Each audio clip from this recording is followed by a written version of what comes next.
Nomiki Show.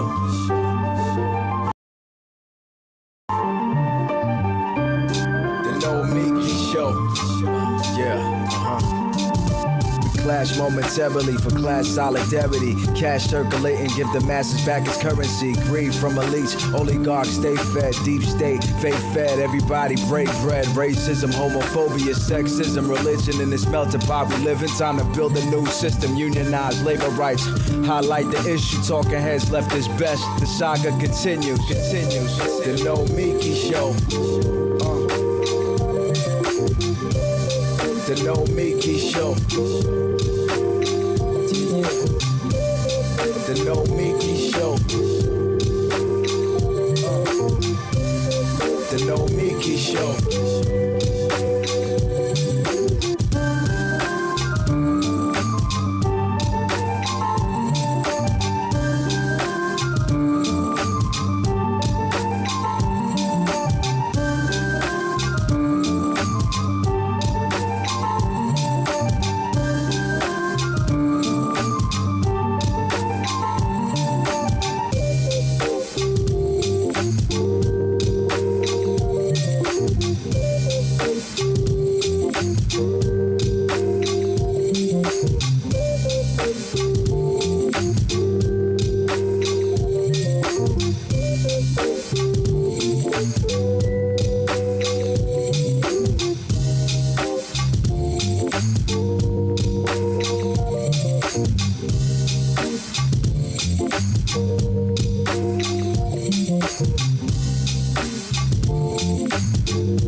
Clash momentarily for class solidarity. Cash circulating, give the masses back its currency. Greed from elites, oligarchs stay fed. Deep state, faith fed. Everybody break bread. Racism, homophobia, sexism, religion in this melting pot we live in. Time to build a new system, unionize labor rights.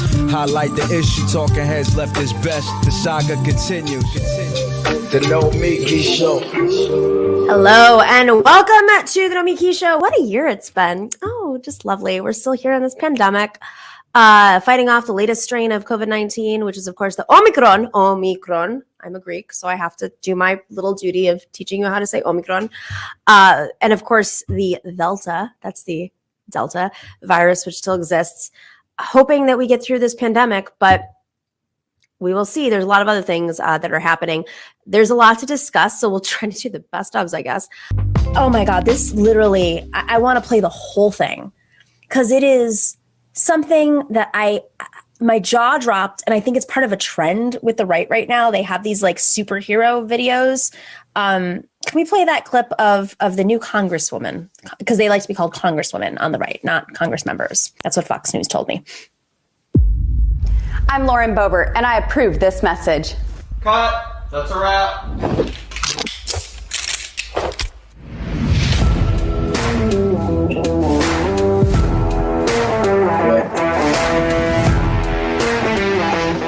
Hi, I'm Lauren. I'm a newly elected congresswoman from Colorado. Even though I now work in one of the most liberal cities in America, I refuse to give up my rights, especially my Second Amendment rights.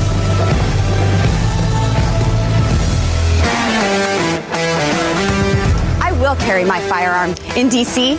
and in Congress. This caused outrage from Democrats and the media. Why? It's our job in Congress to defend your rights, including your Second Amendment, and that's exactly what I'm here to do. In D.C., of all places, we should be encouraged to practice our rights. So forget what you... Okay, you have a lot of rights when you go to Congress. Yes, you defending the Second Amendment, my right.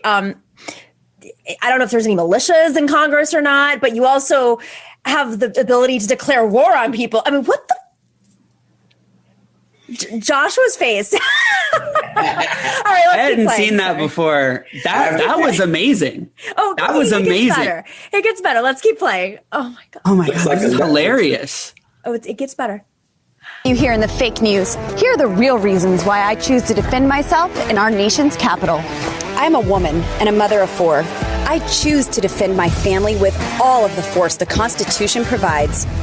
D.C. is one of the top 10 most dangerous cities in our country. Wow. It's like garages. She's literally just in an alley with garages. Here. Being a member of Congress is pretty basic. I don't go to work in a motorcade or armored car. I don't get police escorts everywhere I go. I walk to my office every morning by myself. I walk as a 5-foot-tall, 100-pound woman.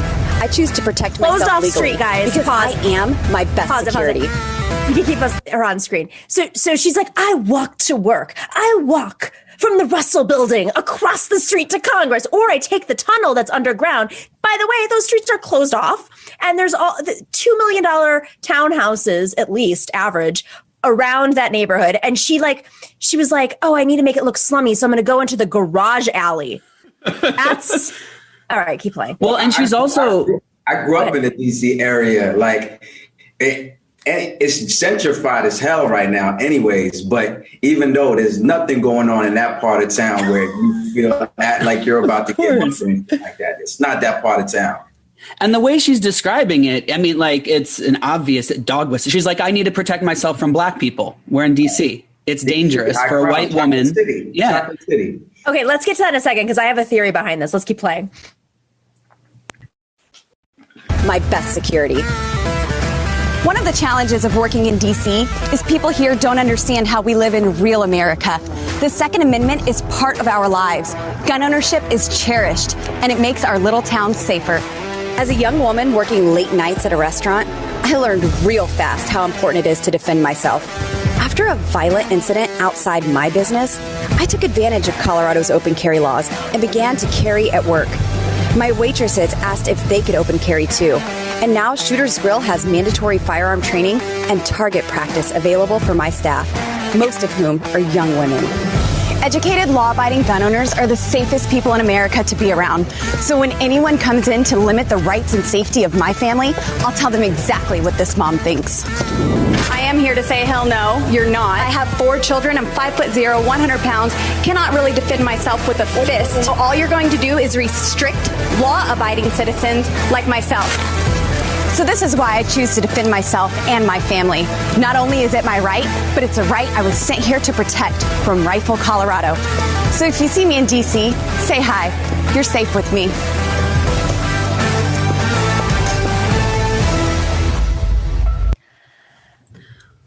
That was amazing. Okay, so I have a theory about DC, and I'm so glad that you put up the map of DC, Dorsey. There's this like Republican effort right now to call out DC statehood and link it up with a bunch of other fear tactics. So like Democrats want DC statehood and they also want to cut your free speech and they also want this because DC statehood isn't enough. Like, I don't think most Republicans would be like, well, what's wrong with DC state? They don't understand. They don't have a position on it, but we all know what they're doing with DC. They're trying to paint DC and all the cities of America, like top 10 most dangerous cities in the country.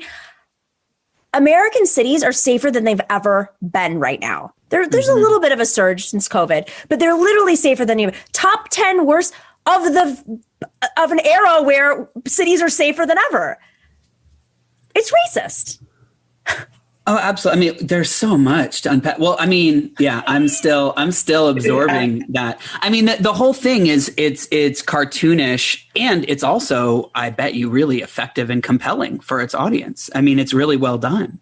I mean, there's just the other piece that's interesting is her pivot from, I think earlier on, she implied she was taking her weapon into the Congress building. Right. And then moved to be like, I need to protect myself, walking down these mean streets. And not even like, I don't know. That was, I just want to mark the intro was brilliant. It was like, so she's standing in front of a green screen and it's like she's filming the real ad that is the like fake postured teleprompter version. And then that ends. And then this is the real her with the music that it's like, and that's really smart. And compelling and draws you in. There's a tactic right now that Dan Crenshaw has been doing these videos, like these Avengers videos or whatever it is, like superhero videos where he's jumping out of the, like they're leaning in on Hollywood, like trying to make themselves out to be Hollywood heroes, this new generation. Because she's only 34 and Dan Crenshaw is pretty young too. I mean, what an interesting evolution of Trump's template. Sorry, Napoleon. Yeah. Go ahead. Like moving from, reality TV star to this sort of stylized Hollywood thing. It's in the same trajectory. It's in the same canon. I was going to say it looked like a reality TV show you might watch on Netflix or something that I would want to tune into. Because like I said, the production value is great. It looks good. And she's talking to people that are so far, her audience is so far detached from DC and places like that it may be believable to them. You could tell them anything about what's going on in DC. Whereas you can't carry a gun outside in your pants walking down DC. That's the thing. It's like, that's a lie in itself. Illegal in DC. Or elected, she wouldn't even do that. Because if she would get arrested or there would be a whole bunch of cameras and it would cause a scene. But I doubt she would even do it. She might get arrested for that. I mean, congressmen and women get arrested for things. She's walking around with a gun she's not a police officer. No, and I don't think they're going to let her in.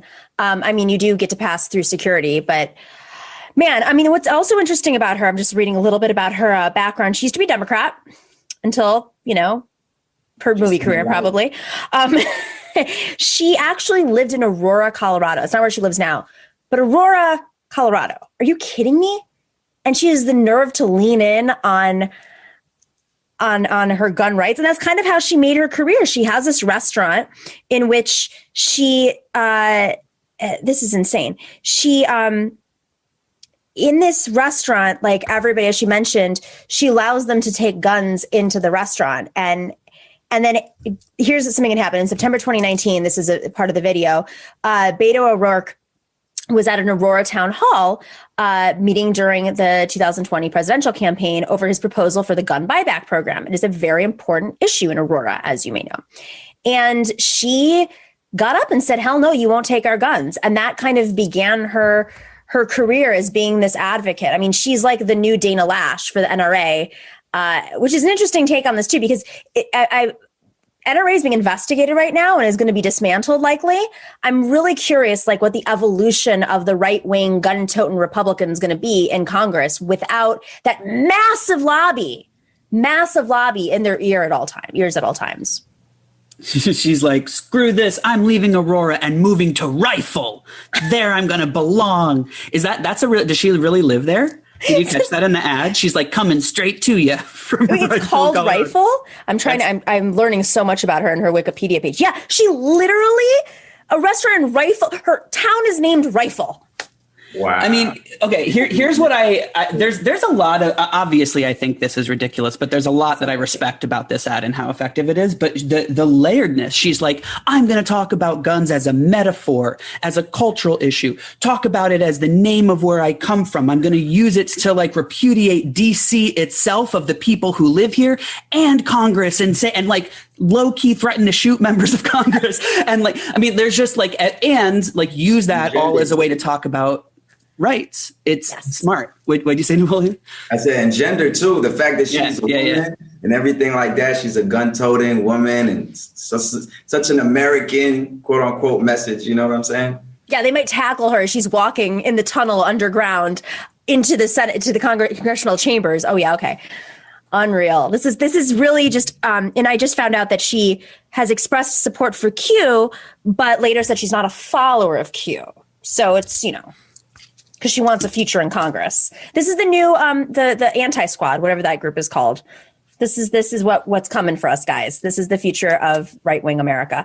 All right, guys. I was about to say she studied the subject really well because she knows exactly what buttons to push. I always find it interesting when they go from being Democrats to Republicans. That's always a fascinating turn in life. Of course, if we've learned anything from this madness of Donald Trump, it is not over until it's over. Look at the Nazi protesters. And I say Nazi because they were praising Nazis at their rally. Look at the Nazi protesters disrupting the vote counting right now. We support protests, of course, the right to organize, of course. But imagine if this was BLM or in response to a black man or woman being shot by the police. Or even progressive women in Congress. In Donald Trump's world, I guess it is never over. He and his supporters will be fighting this election until the end of times, whenever they are for them. Many disregard things that have happened on Capitol Hill in our history. They've disregarded them or they've forgotten them. After all, this is the place where Joe McCarthy was asked, have you no shame? But I nominate today's actions by Trump's acolytes as the most shameful in our history. And I don't even mean the acolytes outside, who have now pushed inside, by the way, and there are now shots that have gone off in the Capitol. I actually mean the senators and the House members inside. It isn't that they know that they can't win. Frankly, we progressives, of course, can empathize with fighting in a losing cause, inside and outside. But that is not what this is. This is shameful because they know they shouldn't win. They know that their election fraud claims are the fraud, that Trump is lying to his supporters, and they are jumping on his bandwagon of make-believe to further their own political interests in the future.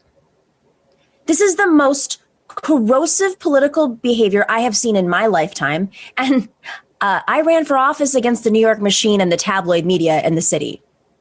This challenge to Biden's electoral college win is based on utterly cynical politics, a politics that believes you can get away with anything if you just lie convincingly, propped up by media, propped up by social media. Trump did not invent this, but he sure has taken it to a new and frightening level. Of course he didn't invent this. This actually came straight out of McCarthyism. Trump is part of the McCarthy path.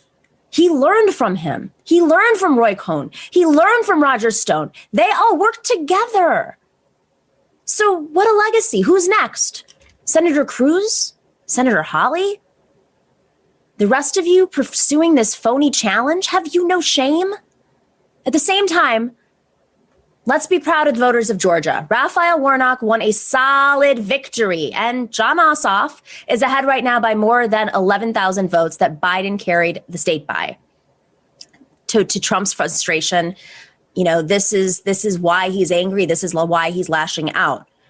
But this is also because organizers were on the ground doing the work, the long-term work that the Democrats really haven't been doing for the last decade and a half. So not only are the Democrats on the cusp of taking back the Senate, but Georgia has become a swing state, maybe even a Democratic state, might I say. To dust off an old hashtag, this changes everything. For the first time since the early years of Obama administration presidency, and both houses of Congress are in the hands of Democrats. But back then, we were still high on the Obama hope and change. Now we're organized. Now we don't rely on the Democratic Party. This is about something bigger. It's about organizing so that these guys don't win. These guys who are storming the Capitol, who get their news off of Q. Now we know that this win doesn't make everything we want happen, but it does make everything we want possible. There's a path, there's a door open, but we have to do that if we fight hard enough and smart enough. Being smart is crucial. The margins in Congress are very tight. You can't be tighter than a 50-50 split in the Senate, which is what we get when Jon Ossoff's lead is confirmed as a victory, hopefully today. Kamala Harris will be a busy vice president, casting tie-breaking votes that we have the ability to pressure her into. In a Congress this closely divided, conservatives, Democrats like Joe Manchin, and more moderate Republicans like, say, Lisa Murkowski will have a lot of leverage. They'll be the power brokers. They might even get high off of it. But we have a lot of leverage too, most importantly because people are hurting and they need help. They don't want help, they need help. And Joe Biden needs to lead. He has no choice. It's his legacy. It's either you do something big or this country disintegrates before your eyes into this madness. This isn't the moment for negotiating a moderate middle way. This is the moment for major advances on health, jobs, and justice. It is a New Deal moment. The harsh reality and the political possibilities are aligned to do what needs to be done now. President-elect Biden is the crucial player. You think that FDR was progressive, or do you think the movement pressured him? Do you think that Lyndon Johnson was progressive, or do you think the movements pressured him? Our favorite professor, Harvey Kaye, explained this very clearly today in a tweet. FDR succeeded because he mobilized and empowered American working people to fight both the Depression and capital and to push him. People pushed him. He wasn't perfect on foreign policy. We know that. LBJ certainly wasn't. But domestically, they had to respond to the movements that had major demands and showed up every single day with labor to do so. We need everyone pushing Joe Biden together. We need Joe Biden to understand what FDR understood. We are pushing him to make a better president and this a better country. We need to back up our legislative allies like Sanders and even Warren and Markey, of course, in the Senate, and AOC and the Squad and Cori Bush and the Progressive Caucus in the House. We need to empower our labor allies because they are listened to even while they're weaker than ever. And most important, we need every progressive of every stripe to bring your A game to Joe Biden's first 100 days so they are 100 days to be proud of. Look at this madness. We have had enough in our politics to be ashamed of these last 4 years. It is time to make politics that working people and all Americans can respect.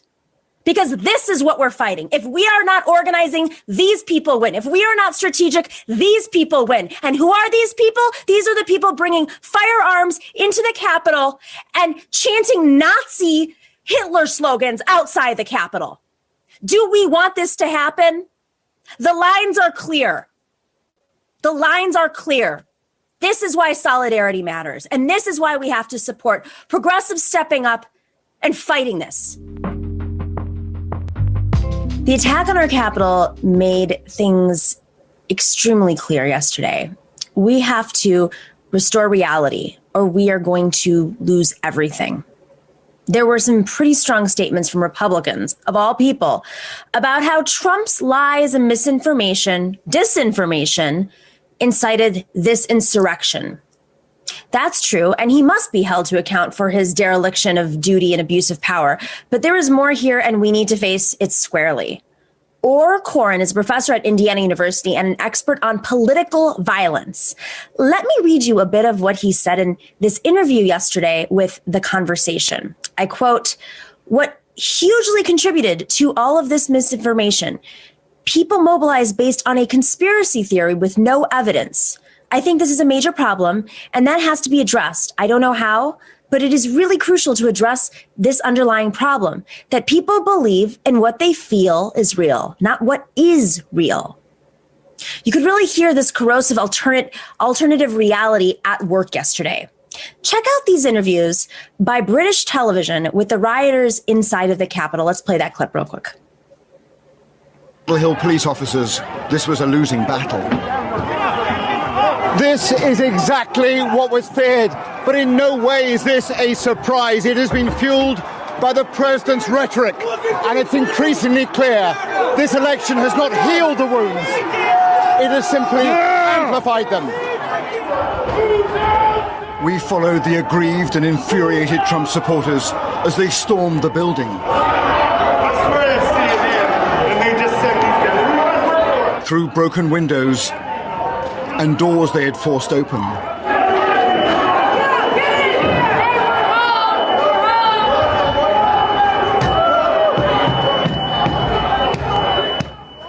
And for a few heady moments they felt they had won a precious victory.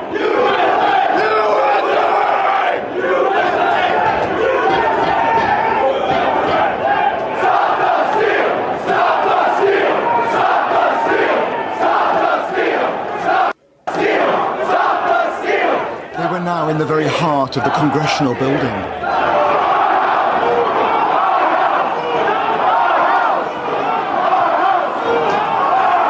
What's the purpose of storming Congress itself?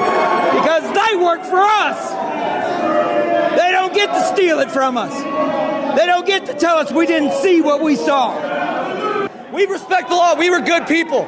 The government did this to us. We were normal, good, law-abiding citizens, and you guys did this to us. We want our country back. We are protesting for our freedom right now. That's the difference. What's the purpose of storming Congress? How do I know that? These people believe in what they feel is real, not what is real. They believe so thoroughly in a complete fraud that they ransacked the Capitol and set off confrontations that left 4 people dead. Professor Corrin says he usually sees this kind of political violence in countries that don't have institutions for resolving election disputes. In this case, we do have strong institutions, but Trump and his cronies attacked them, declared war on them, ripped away at them, fired folks whenever they could. Professor Corrin warns that once you engage in political violence, it becomes easier to do it again. And we saw this with Charlottesville. We saw this with the threats against the Michigan governor. And we saw it yesterday. But he says something else too. An effective response can help strengthen these institutions. So this is what we need. An effective response now. Shout out to Senator Markey, who unleashed a verbal manifesto on the failures of our republic and what must be done immediately to address them. Let's roll that clip of Senator Markey. Because the list of statutes that this latest shocking presidential phone call may violate is too long to recite. The president's words on that phone call, indeed his conduct since the election, demand a serious response, one much more serious than the sham before us today. First, federal and state law enforcement authorities should investigate Donald Trump for election fraud, extortion, conspiracy, and whatever other charges fit the bill. And if warranted, indict and try him for any crimes he has committed. Second, we must recognize that Donald Trump is and will remain a danger to our Constitution and our democracy. So while time is certainly limited, we should impeach Trump again and bar him from holding office in the future. And finally, we should abolish the Electoral College. It is a vestige of a racist Jim Crow America, and we have outgrown it.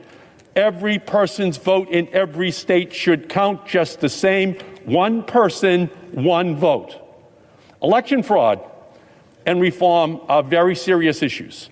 Election reform absolutely should be debated in Congress, which is why instead of today's kabuki theater, I invite my Republican colleagues to stand up and say, yes, we need to protect and expand voting rights and election security. We need automatic voter registration. We need online voter registration. We need same-day voter registration. We should make Election Day a federal holiday. We should restore voting rights to people with prior felony convictions. We should support independent redistricting commissions. Let's spend our time on the floor debating that, debating how to reduce the influence of big money in our political system, to slow the revolving door between government officials and lobbyists, to stop gerrymandering and voter suppression. That's the real election reform that we should be debating and supporting. I see 6 points that must be addressed now. Let's go through them point by point.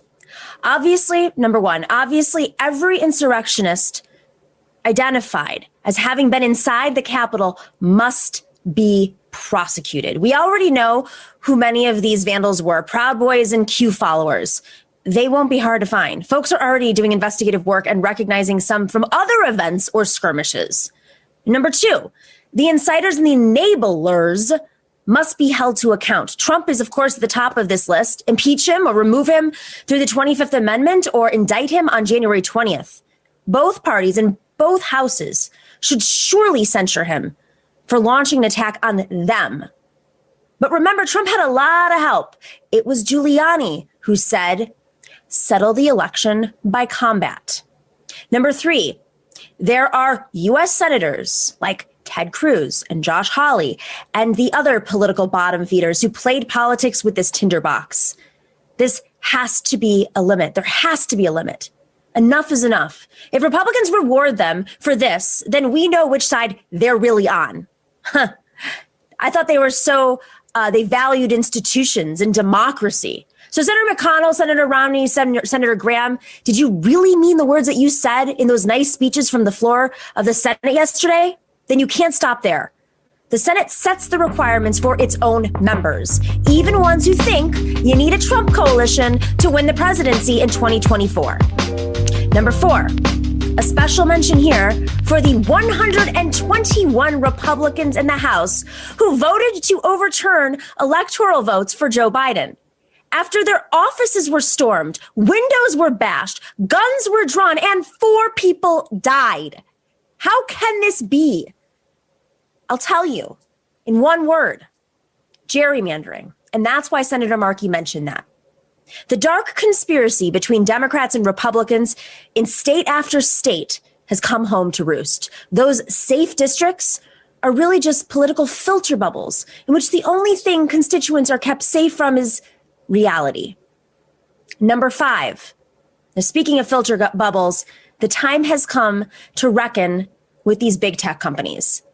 They made this possible. They facilitated, they boosted it for years. They have been monetizing anger and rage. Facebook led a group where this was planned to grow to 300,000 users before they thought, oh, maybe we should shut this down. Inciting hate. Let's just be very clear. This is not, taking on free speech. These are rooms where folks are organizing violence. That is not protected by free speech. And Democrats, it is time to break up with big tech. And then we need to break up big tech. Number six, finally, we can't just call out the other side. We need to clean up our own house too, of course. I like being called a progressive because the label says what we believe. We want to make progress at improving people's lives. But you can't improve what you don't see or acknowledge. Understanding reality wherever it is, whatever it is an essential step to progress. Yet a number of our media voices have engaged in dangerous dancing with peddlers of fake realities. There is no excuse. From this day on, there should be no excuse. You can't any longer say, you don't get how dangerous this is. You can't dance with Gavin McInnes or Alex Jones on your platform. Or ignore Trump for 4 years and solely go after Democrats.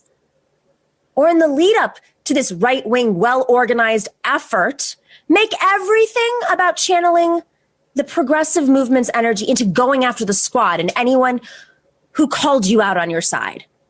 I'll ask after yesterday, which side are you on? Thanks for watching and listening to The Nomiki Show. But remember to click like and subscribe on YouTube, and please share on social media. If you're not already a patron, please join us for as low as $5 a month on patreon.com/The Nomiki Show for early and special content. That investment makes a huge difference. We are not corporate media raking in the dough. It's really you guys that are keeping us going. So please consider being a patron. And to our current patrons, thank you so much. We are incredibly grateful to you.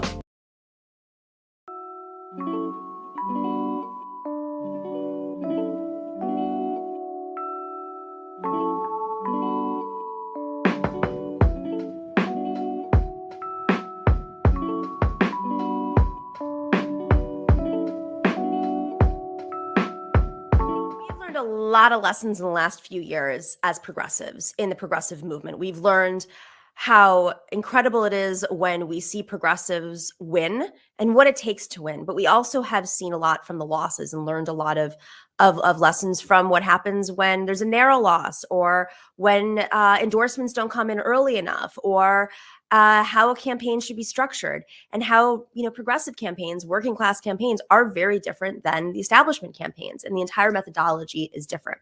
So I'm excited because I'm part of this organization, as you know, called Matriarch, and Amy Villela is one of our Matriarch candidates. Matriarch is hosting a training on January 29th. January 29th, a full day training for working class women who are thinking of running for office in 2022 or who are running for office in 2022. And spoiler alert, if you are interested in a Matriarch endorsement, we urge you to go to this training. And part of the reason is, if we can scroll down a little bit, you can have the training information up there. Part of the reason is that there are so many lessons to be learned over the past few years that we are ready to present and make sure that everybody's race gets off on the right foot, that everything, that folks are able to become viable earlier, that candidates can go on to get major endorsements. This is a big deal. It's on January 29th. It's a full day. But most importantly, we want to have as many women come to this training as possible, as many as possible, and their staff. And what will that take? Well, we want to make sure that this training is free. A lot of trainings are not free. A lot of trainings you have to fly or drive or caravan with folks and share hotel rooms, and, comes out of your campaign funds or your personal funds. We're doing this digitally. We're bringing in some of the most incredible folks who have experience in the progressive movement, from big lawyers to major organizers. We just found out that Cori Bush's campaign manager is going to do a training. Cynthia Nixon's going to speak, and she's going to talk about her personal experience running for office against Andrew Cuomo. It's going to be an incredible training. And out of that, there's a sisterhood. And of course, folks who are part of that sisterhood on the campaign teams. But we need to raise $30,000 to make this work. So very, very, very important. If you can contribute, whatever you can contribute today, it'll help us make sure that these tickets are free. The costs are there, and that's what it's paying. We're paying for the costs of the training. That is it. These platforms aren't cheap anymore, unfortunately. Promoting the training requires a little bit of money. And of course, just making sure that the training is available to as many candidates as possible. It's going to cost $30,000, and whatever you can contribute will help us get there. So we have the link on screen, bit.ly/trainwomen, if you can. And if you'd like to sign up for the training as well, you can go to matriarchpac.com and sign up. And if you know somebody who's amazing and wants to run for office or you can nominate them right now for the endorsement.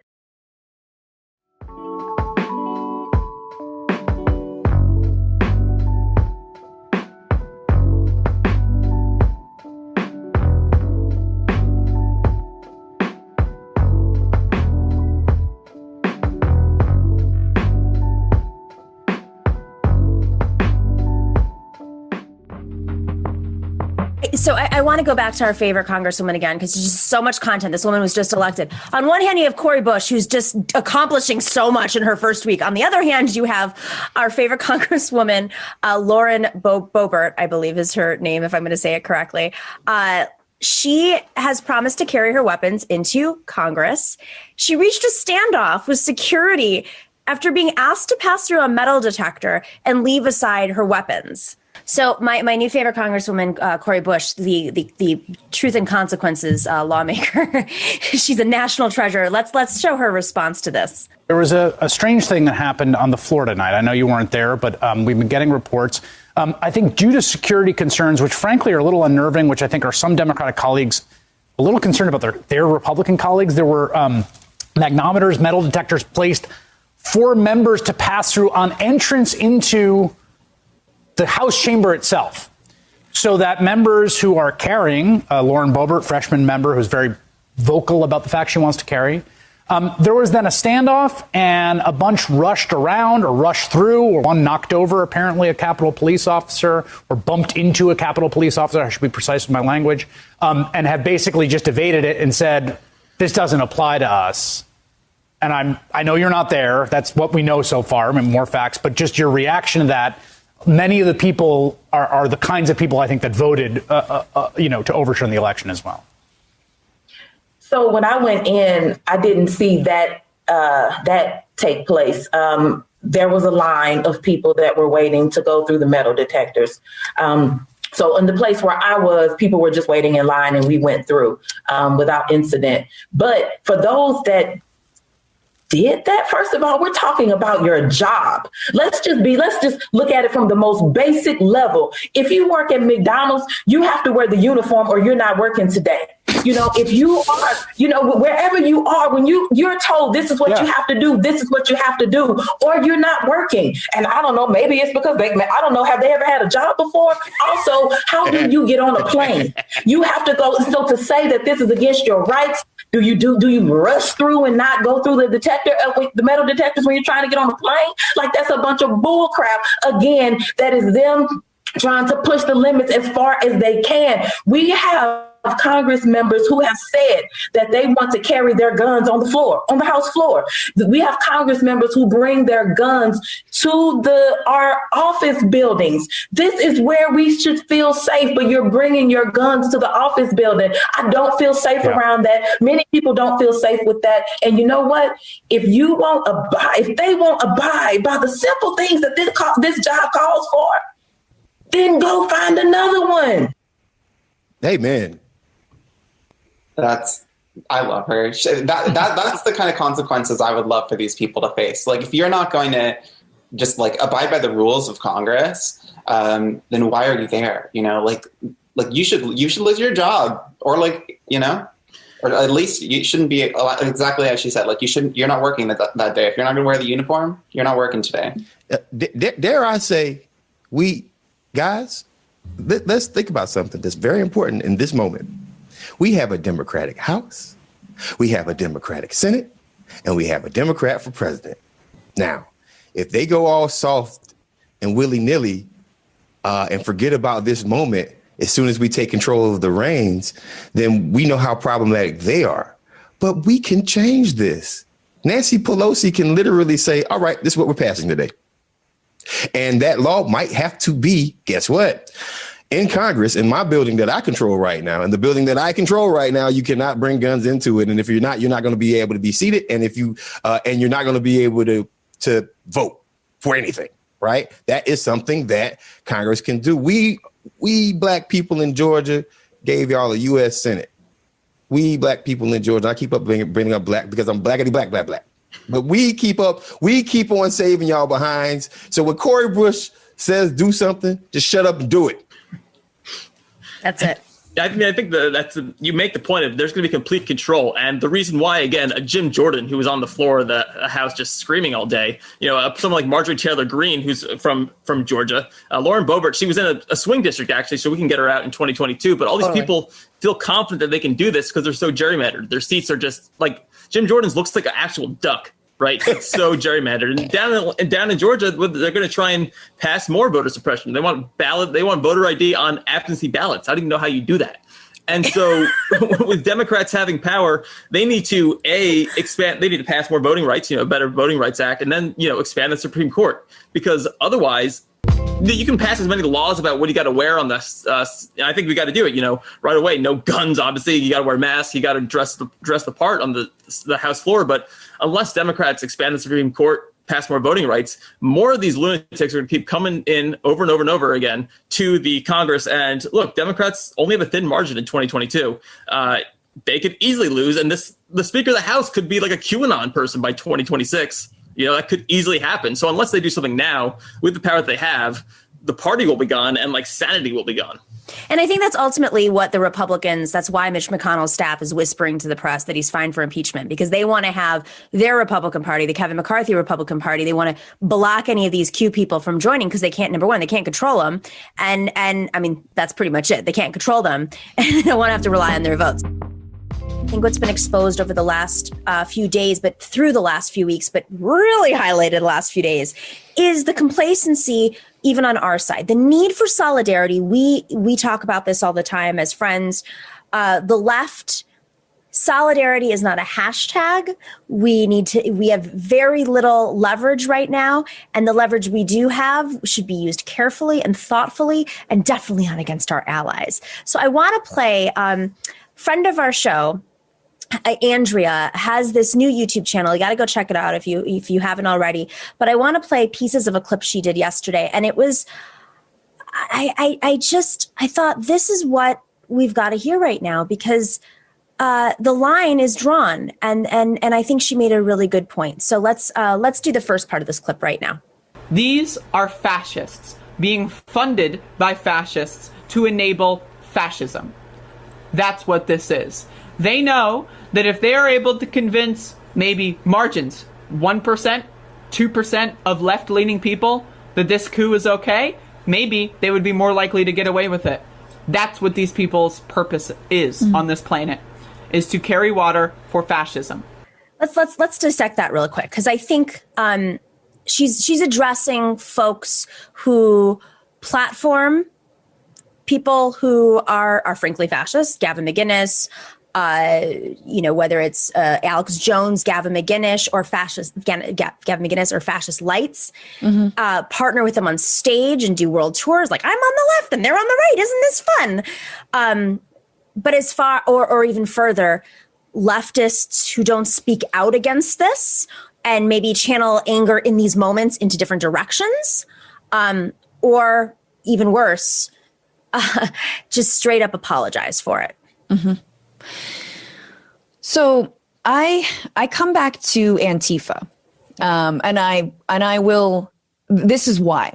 Antifa is an unorganized, affiliated, like there's no membership card, but group that consistently has stepped to neo-Nazis for decades, right? Every time there's a white supremacist rally, there are neo-Nazis in a community, Antifa's there, and they show up. They are, black clad. They're very militant. They don't wield guns or anything, but they're very much militant. I don't know if I would say that they're nonviolent, but they are taking direct action against neo-Nazis. Some of the same people who are now giving a pass to what happened to these insurrectionists in the Capitol building have called on the left to, well, you really need to rein in Antifa. And that is so insane to me. Look, sorry, let me just make the point. Antifa is probably one of the farthest left groups I can imagine, right? That's pretty much one of the farthest left, like street organizations doing, battle with these neo-Nazis. They're anti-fascist. That's literally their cause. So don't ever think that there is anything liberal, there's anything centrist, there's anything mealy-mouthed about confronting Nazis. There is not. Okay, it's as pretty much down as you can get. I'm not endorsing the tactics. I'm not saying they're good, but that is very far left. What is not left is to give these insurrectionists a pass. And what I was saying before is some folks who have made a name for themselves, writing a lot about, or parading around as leftists, have even said that, well, Antifa is the real problem, and have played into that same right-wing ideology that somehow being against fascism is actually also fascism, which I completely disagree with. So once again, I think that what happens every time the left gets organized, and what happens every time we pull in one direction, what happens every time we win, when we grow the squad, sectarians will rear their heads. People who want to see the left fail will rear their heads. And I don't know what their motives are. I don't know who's paying them. I don't know if they just see more of a lane for themselves in giving a nod and a wink to the right wing. But that is exactly what is happening. And so I think it's important for us to not get distracted by that, but also good on Andrea for calling it out. Let's show the second part, because it's a perfect lead in what you said, that, you know, every time we win, we get to this point, because she leans on history. And I believe that, I mean, I see Antifa flag in the background. I believe that Andrea's, there's no membership to Antifa, but she lines with Antifa. So let's play the rest of the clip. And then we have this fucking weirdo. So AOC, this is at 8 p.m.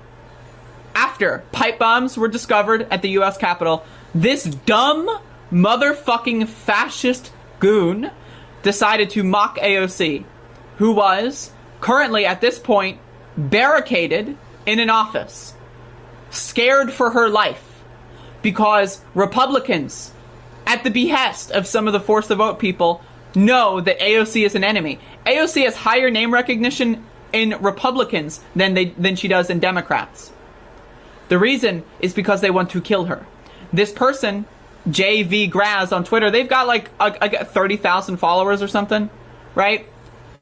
This person has been enabling a smear campaign against AOC, saying AOC is evil, saying AOC is a scumbag, and AOC is single-handedly in the way of our healthcare. This person has been carrying water for fascists, and after the fascists try to kill her and the rest of the members of Congress, he applauds the fascists and mocks AOC. These are not leftists. These are not organizers. These are not socialists. These are not communists. These are not tankies. These are Nazis. Nazis, by the way, that are occupying a slightly different media space. Nazis in the 1940s knew not all of them could say the same thing. They knew that some of them would have to act as the pipeline to bring other people to the Nazi propaganda that they were going to espouse. They paid people to promote their propaganda in unions, in union meetings. They paid people to promote their propaganda with their families, because it's a lot easier to accept a narrative if it's your friend telling you. I mean, what I think was so today we talk a lot about solidarity and strategy and staying together. It is extremely clear what is at stake and what we are facing, especially without Trump in the White House, because now he can go off and do whatever he wants. I mean, I don't know how they were controlling him, but however they were, he was controlled. Unless he ends up in jail, he's going to go out there and continue espousing these beliefs and riling people up for whatever reason. But I thought it was so important because Jane McAlevey works with unions on union busting.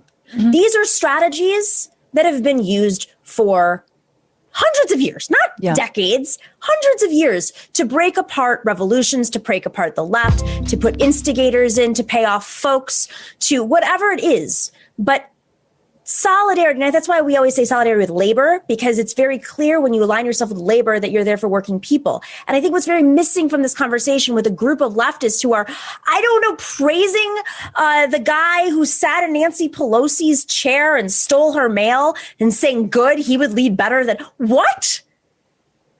No. What? That's not a labor left movement. That is something else. And so I wanted to call attention to this in a way that I really didn't want to touch on this stuff anymore, but I think that the stakes are too high, that we have to make it extremely clear to our audience that this is not in good faith anymore. And it is being in there, and they're being open about it. Yeah. It's funny because there's some really good clips. Obviously, Elizabeth is one of them. But there's another guy who was, I think, right next to the woman who was shot. And he's just coming out and he's like, yeah, I'm from Jersey and it was crazy, man. And I'm just angry because they can't do that. Like, they work for us. Yeah. And I'm like, wow, how much Jimmy Dore you been watching, bro? I'm not even joking. That is the level of analysis and intellectualism that some people who purport to be on the left are floating to us to digest. It's just, I'm angry. I don't know, elites. Like, it is so two-dimensional and so transparent and actually hella right wing. Sorry. Yeah. And so you see some of the justification from these people don't have justification. They're solidly floating on a lie. And I think it is really important for us as well. And I think, Nomiki, your show and I hope what I try to do is really bring criticism, critical thinking, nuance, be able to challenge one another, not without getting in a circular firing squad, without doing purity politics, really be able to understand the different shades of gray here. And when we say there are no shades of gray, because straight up, these are right-wing extremist fascists. And no, this is not the common man, that we have to reach out to.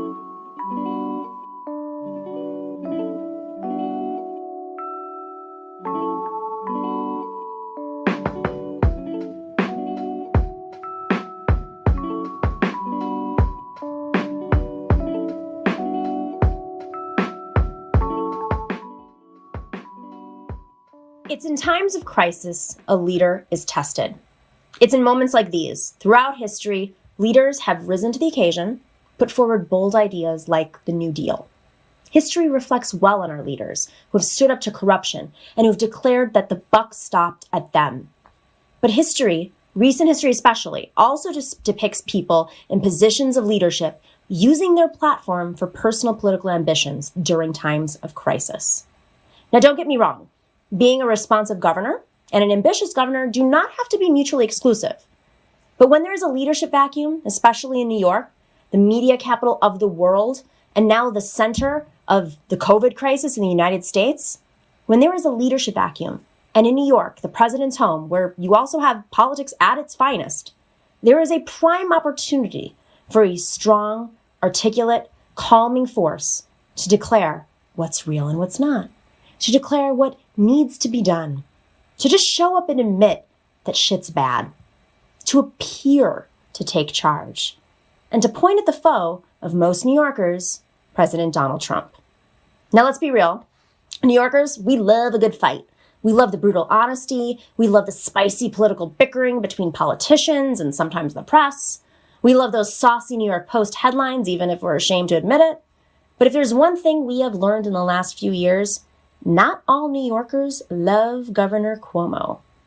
Andrew Cuomo can appear great when it's all about him, when he is unchallenged by someone who exposes his flaws, when he doesn't have to navigate and work with political factions, when he doesn't have to pass a budget or respond to activists and donors at the same time. Now, someone who actively sought a challenger to Andrew Cuomo in 2018 and who campaigned, spoke out, and organized for the brilliant Cynthia Nixon, I even found myself charmed and a little bit transfixed by Governor Cuomo during the first days of his press conferences. But I always like a little bit of a charming, take-charge Italian guy, especially one who has a good relationship with his mom. But admittedly, I was even slightly swayed by the performance of New Jersey Hurricane Sandy hero Chris Christie during the GOP debates. Did you see the Republican fools that he was running against? Anybody would look good against them who took charge. But he was, of course, later tanked by his own corruption Bridgegate scandal. And who, of course, can forget Giuliani during 9/11? It's not like we didn't know then what we know now. All you have to do is pick up any of New York journalist Wayne Barrett's books. The facts were in front of us the whole time, if we only bothered to look for them. Now, moments of crisis were made for these sociopathic authoritarian types to swoop in and take the lead and take charge. I mean, history literally shows us this. But especially if they have good political instincts. And in case of Governor Cuomo, can add a little staged humility and self-deprecating humor to soften the pain of the sharp knives stabbing you repeatedly in the back. Now, if you aren't aware of Andrew Cuomo's sociopathy, let me remind you of a few of his greatest hits. Andrew Cuomo is bad with women. When facing questions about not protecting women who experienced sexual harassment or assault in New York State government, a well-respected female reporter was told by him that you don't understand and you do a disservice to all women. And this was all happening while his puppets in the IDC blocked codifying Roe versus Wade in New York State, angering most feminists and women's groups. Have you heard about the IDC? Do you know what this is? So it was one of Cuomo's brilliant Clintonian triangulation schemes. The IDC, the Independent Democratic Conference, was a group of 8 state senators elected in Democratic districts who then went to Albany and literally caucused with Republicans, voting with them in exchange for financial perks, leadership positions, and, of course, bigger offices. So how did that affect New York? Well, instead of being a totally Democratic state, we had a Republican state Senate that blocked anything that leaned to the left of Pat Buchanan because of the IDC. And then Cuomo didn't have to look bad. He could continue to claim to be a progressive, not getting caught vetoing bills like codifying Roe v. Wade or protecting undocumented immigrants or the New York Health Act or voting reforms, criminal justice reform, or campaign finance reform, just to name a few. The IDC was his foil, designed by Cuomo to make him look like the good guy so he could someday claim to be progressive while running for president in the Democratic primary. But in the era of Donald Trump, New Yorkers woke up. They weren't buying it and organized. And almost all the IDC members were voted out by their activist-backed challengers in 2018. The IDC died, and the state Senate is now in control of Cuomo's Democratic enemies. Seriously, his own party members are his worst enemies in the state that he represents that's Democratic. Now, Cuomo also claims to have passed sweeping progressive legislation like free college or the SAFE Act, which is gun reform, both of which are extremely watered down. In the case of free college, even Senator Bernie Sanders himself was convinced, appearing on camera with Cuomo in support when it was passed. The free college program applies to a small percentage of New Yorkers who have to qualify and follow strict guidelines even after graduating, or they face the risk of losing that funding and having to pay for school years later.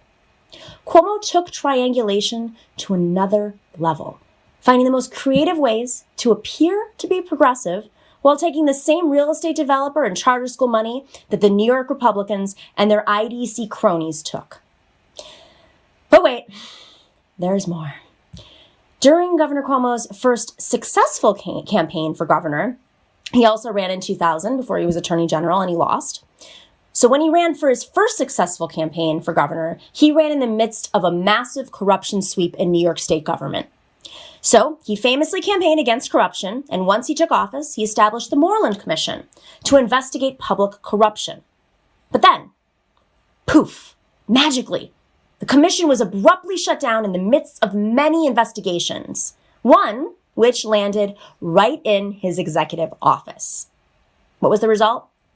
Even after the Moreland Commission was shut down, U.S. Attorney Preet Bharara continued many of the investigations, including investigating the Buffalo billion-dollar scheme that led to his closest senior advisor and claimed other brother, Joe Percoco, to prison for corruption, coming out of his office, Governor Cuomo's office.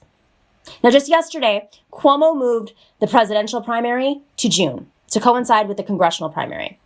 When I was on the Unity Reform Commission, the DNC Unity Reform Commission, we unanimously advised all the primary deadlines and dates in New York to be consolidated. It had the most complicated system in the country, and we advised that they'd become uncomplicated so people knew how to vote and when to vote and how to register. But some of this had to be decided by the party, the Democratic Party that Governor Cuomo undemocratically runs. In New York, which has the second lowest voter turnout in the country, despite being a Democratic state, just above Republican Louisiana. In New York, the state Democratic Party is controlled by Governor Cuomo, and they were refusing electoral reforms that would grow the party. The governor has used his slate appointments through his appointed party leadership to control the party rules and access. It is not a party easy for progressives to take over when the rules are written to keep them out. Does that sound familiar? Which brings me to today. While Governor Cuomo is busy charming Jezebel writers and exhausted moms during his daily press conferences, behind the scenes, when the cameras are off, the lights are off, he is actually pushing for austerity through Medicaid cuts. For real. He is refusing to accept $6.7 billion in federal funding to help New Yorkers in a time of crisis because he wants to slice up and tinker with Medicaid. He wants to slice up Medicaid to fit his fiscal budget. You know, instead of taxing the 0.1% in New York, he would rather cut Medicaid while thousands of New Yorkers are dying and being hospitalized during COVID. He would rather reward his cronies while we are all distracted with our own personal crises and health and entertained by his squabbles with Trump and his nightly mama's boy shtick with his brother on CNN. Sociopathic. Let me tell you, dating a mama's boy type, it might be fun for a minute when you don't know better, but you never want to marry one. Andrew Cuomo is not our friend, and he sure as hell should not be president. Cuomo, even in a time of crisis, is willing to find ways to protect the biggest corporations and wealthiest people in New York at the expense of sick and hurting New Yorkers. He would sell New York City to another country if it meant he could balance his budget. Remember that the next time he's making a joke about his latest fishing trip with his brother.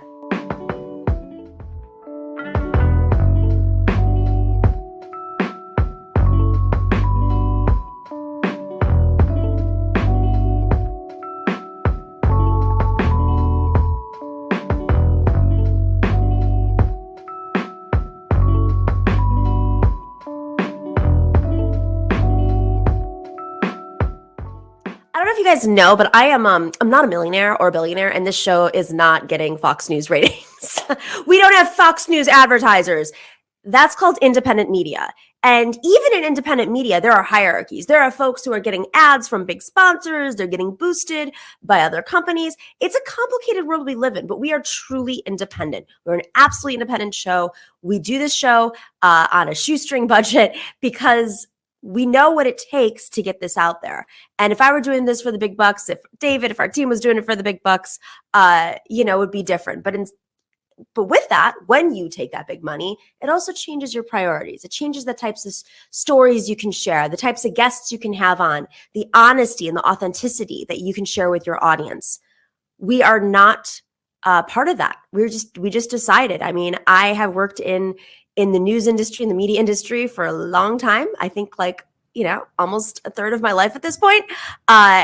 And I know the difference between being part of a big media empire or a small media empire and how that can affect your programming.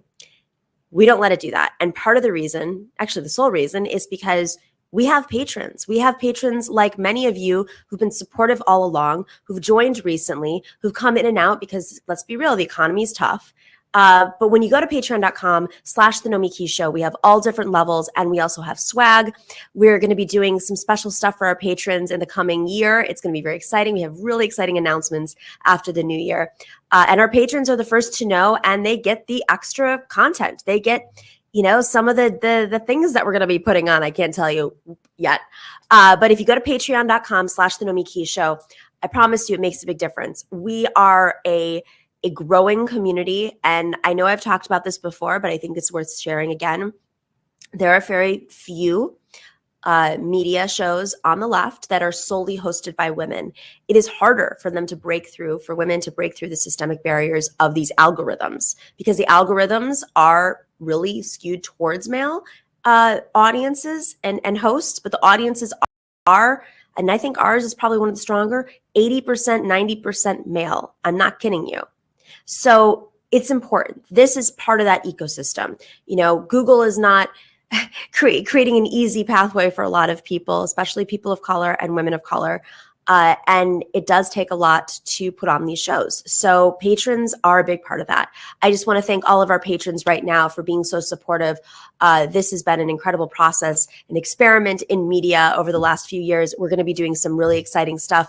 In the next year, we're going to be taking on fascism directly and sharing with you how to take on fascism. Because let's be real, that's what we're facing right now. These are the crises that we're dealing with. We're also going to talk more about structural barriers, what's happening with the Democrats, how we can potentially move the Democrats. It's hard, I know, and they're not really stepping up. But I think sometimes we lean on the Democrats to do things that sometimes we in our own community, we can do. It's frustrating at the federal level, but the real change right now is happening locally and at the state level. We're going to help you understand how to do that, how to take these folks on. The conservatives get it. The Steve Bannons get it. The Roger Stones got it. They've been doing it for half a century, at least. And they learned from the previous guys, like the Roy Cohns of the world. So why can't we? We got to think outside the box. And that's what we're going to be giving you on this show. We're not going to be fighting with other commentators. We're not going to be taking on the leftists in the House. We are going to be helping you understand how to build. That is what this is about. We don't have a lot of time. 11 months till elections. And that's why it's so important for patrons like you to be part of this community. We're so grateful to you. And you can join us at patreon.com/The Nomiki Show. It's a great New Year's thing too.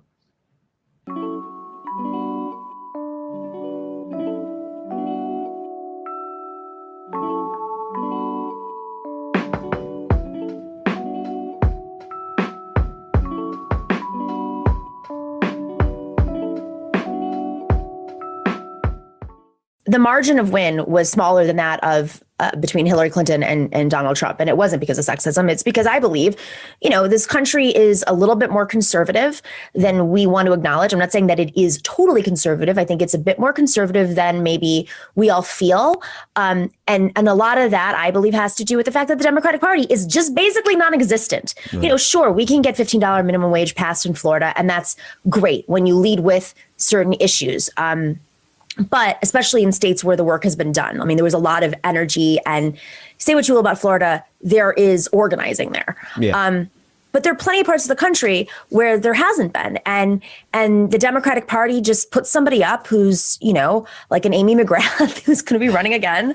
And as a result, they're able to swoop in. So the margin was 42,000 votes between Trump and Biden in swing states.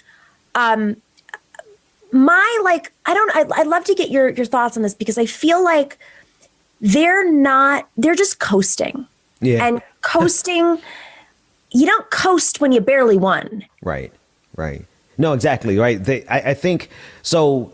They feel like they can come in and coast, much like that video of Pete Buttigieg riding his bike into work, as if that's the type of thing that people are looking for now. They're mistaking this for 2008, when a lot of us were fooled by the symbolism. You have Kamala Harris getting down hard to work with papers in front of her hands, and the heels were on. I mean, she was dressed to the hilt like she was looking fly as all get out.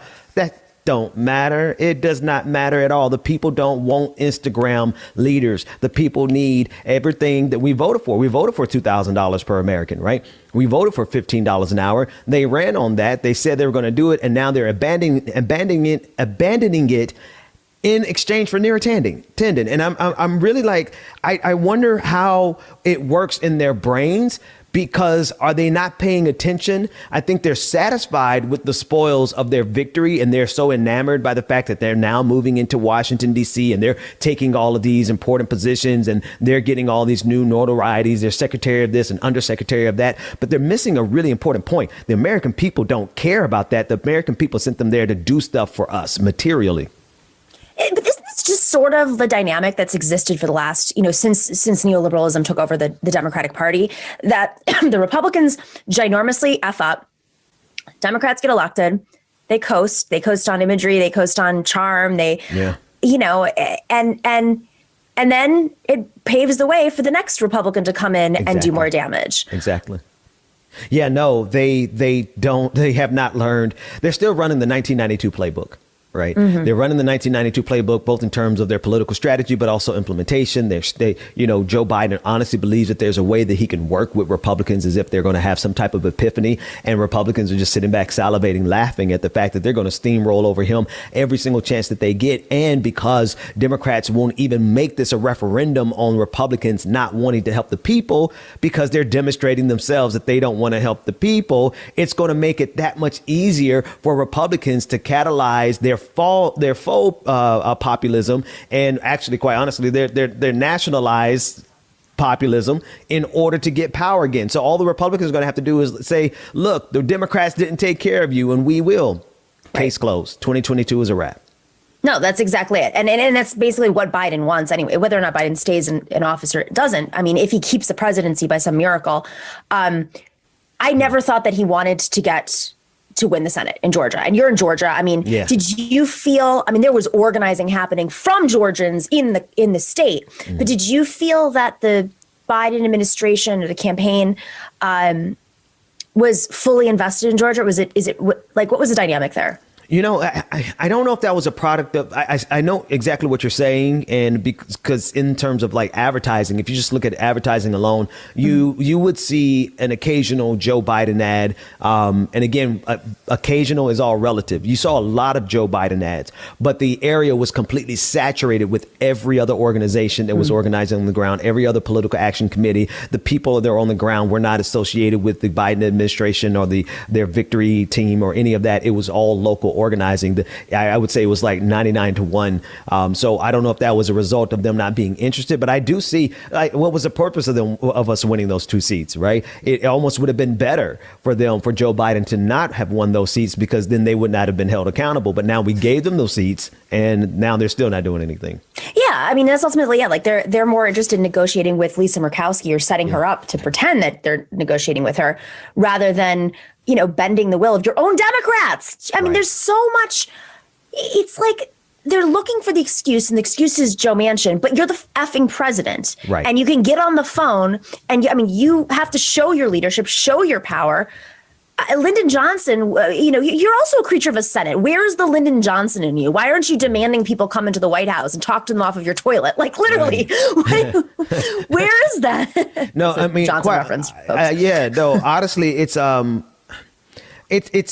they couldn't be more transparent, right? In short order, they came in and did the exact opposite of everything that they said that they were going to do. So I think to that end, that he has no incentive or no desire. Joe Biden has no desire to actually get in Joe Manchin's face and demand that he votes for the people like Lyndon Johnson does in that picture, right? But for him, it's like, the parliamentarian.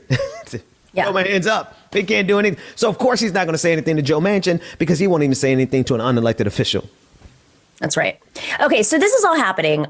There's an opportunity for the left to really push back and highlight, because, I mean, even reporters are basically seeing this dynamic and saying, why are you spending so much energy on Neera Tanden and not on the $15 minimum wage? I mean, that's from like NBC reporters. So there's an opportunity. There's a space open now to like really throw it in Biden's face. And if not Biden, Harris, who probably wants to have, a future where she could be elected president, right? Right. There's real leverage here if we can get our act together. But simultaneously, the left right now is like without a big major leader. You're a host as well. Like, we know how hard it is on these platforms now that are very much inclined to supporting the right wing. Our numbers are like nothing compared to Ben Shapiro's or any of these places. So, the solidarity on the left right now, like, I think a lot of people feel frustrated. What's your take? Like, how do we make sure to line up against Biden? What can we do? I honestly, the left is in no position to do so, except for our own individual efforts, and then some of us can collectively get together and do so. But the left is really good at fracturing itself at the most critical time that we need to be organized, and I think that's on purpose. But I digress. I think in terms of what we do, it really should. It has to be just. It's going to be an entrenched fight. And it's going to be one that not a lot of the people who are making the most noise right now, they're not equipped for this fight. They're not going to be here in 4 years when we're still fighting, because it was all about a glorious moment that they thought that they can do everything in one, fell swoop at the beginning of Nancy Pelosi's second speakership. And so to that end, I think we really have to just dig in our heels and do a couple of things. Primary the hell out of everybody. everybody, like mercilessly. I don't care if they are your parents' favorite politician or if they've been in office and they changed your diaper I don't care who they are. We've got to primary them, and we've got to show them that there is organizing power in terms of the left, even if the left isn't organized. There are enough organizations that have resources and pull and impact that we can actually mount some serious primary challenges. And I think that's where we should put all of our energy in terms of applying pressure to Joe Biden. They're on a suicide run, if you ask me, because if they cannot clearly see that they're getting ready to run into a brick wall of 2022 and 2024, there's literally nothing that we can do to stop them from doing that. We can shout, we can talk about it, we can cover it, which we should, but at the same time, we need to prepare to take them down just as much as Republicans are preparing to take them down. Bernie's one of those dudes. He's going to fight to the end. Bernie is going to be in another 20 years or however 130. He's going to be on his bed with all his great grandchildren, and he's going to still be saying F around and find out, right? Because that's just Bernie all the way to the end. What's disappointing about this moment in terms of the organization of the left is that there's a lot of people on the left who are more interested in declaring that some of these leaders are not our leaders, right? Or they're not progressive enough. And here Bernie Sanders is to the end fighting on behalf of the people. I'm sorry, if that's not progressive enough for some people, then maybe they need to check their progressivism. They're like Nina Turner. Now she's not progressive enough for people. And I'm like, these are individuals who actually have laid everything on the line for these very specific fights, right? They don't get Bernie Sanders ran for president, but he's not a superstar in terms of like the glamour and the Bernie is out there doing the work, but it's just disappointing that sometimes the people who are working the hardest are oftentimes lambasted the most by people who claim to love them. Well, yeah, it's you got to direct your energy at the right people. If you're not directing your energy right now at Biden and to pressure him, and I don't. That's what solidarity is, right? This is the whole point in solidarity. This is the conversation that I wanted to have with you is, how do we collectively enhance our solidarity and make sure that we're not becoming vehicles of the right wing? Because this is ultimately what happens is, when you're more busy, forget about calling up the Democrats. That needs to happen. They're in power. But when you're calling out the left for tone, I don't know. Sometimes I don't even know what they're calling it. Do you really want to have this? Yes, please. I do. I don't know if I'm trying to think. Do I really want to have this conversation? Okay, sorry. No. Yeah. No, we can talk about Dr. Speaking Seuss to all of us. want. We're talking Dr. about all Seuss. of us here because I think it's intentional. Look at the moment that we're in right now. The moment when there should be, if not a unified left voice, a mildly unified left voice or a moderately unified left voice, but instead it's fractured into 1,000 different pieces, and to the point where you have people now who look at there are people on Twitter who are calling Nina Turner a conservative. Right. This is the kind of derangement that we're dealing with right now in terms of the divisiveness of the left. And I think that's on purpose. I think that there has been a tremendous power play to neutralize the left. And it worked. You know why? Because the left wasn't that strong to begin with. Right. And if you think about it, like it takes a concerted effort, a lot of energy and resources to consistently destroy the one conduit in this country that is consistently fighting on behalf of the people. And every generation, here we go, they're taking it down. First, they take out the leaders, right? Yep. They, what the left is going through now is nothing compared to the 60s when they just literally would kill them. They actually killed them. Yes. Right. And then it was just like a period of nothingness. When I, born in 1980, there was no, solidified, unified national left. You had to go and find it. You had to seek it out. And as soon as it started emerging again, what happened? Just fractured into 1,000 pieces. Yeah, the hit pieces came out. They were smearing folks. Rumors go around. Folks left the Bernie campaign to go work for Biden, and there's a lot of this stuff. And then it's interesting because I've been thinking about this too, thinking, okay, well, why didn't this stuff happen during the rise of Bernie? And ultimately, I think some of this fracturing, as you said, is well funded. We were all good. They had no problem with us when we were challenging Biden or Hillary Clinton. Yeah. But the second Biden wins, he doesn't need the progressives to fall in line with him because whatever conservatives are out there who are trying to crack at Biden, they know that the way to do that is to make sure that the left is not unifying to make Joe Biden more progressive. And that's the thing that I think like folks need to keep in mind. When we're fractured now, it prevents us from pressuring Biden in a way in which we might actually have some there's a possibility, there's a path towards. Maybe. And here, I want you to watch this other thing that happened, right? So in this process of fracturing, there's a portion of the so-called left at this juncture that is closer to aligning with the alt-right than ever before. Right. It was a concerted effort year after year after year. I think we saw it like it was almost every spring. Every spring, someone would come out with a major push and enough impact and influence or resources to make it a national conversation as to whether or not the left should align with the right. All right. And now at the moment that we need a unified left to terrify the hell out of Joe Biden, now they're closer. Some of our leftist comrades are closer to aligning with the Proud Boys. Yeah, I'm sorry. That's just the timing is too perfect for it to be coincidental. And their audiences have grown with a lot of conservative members. I mean, it's very concerning.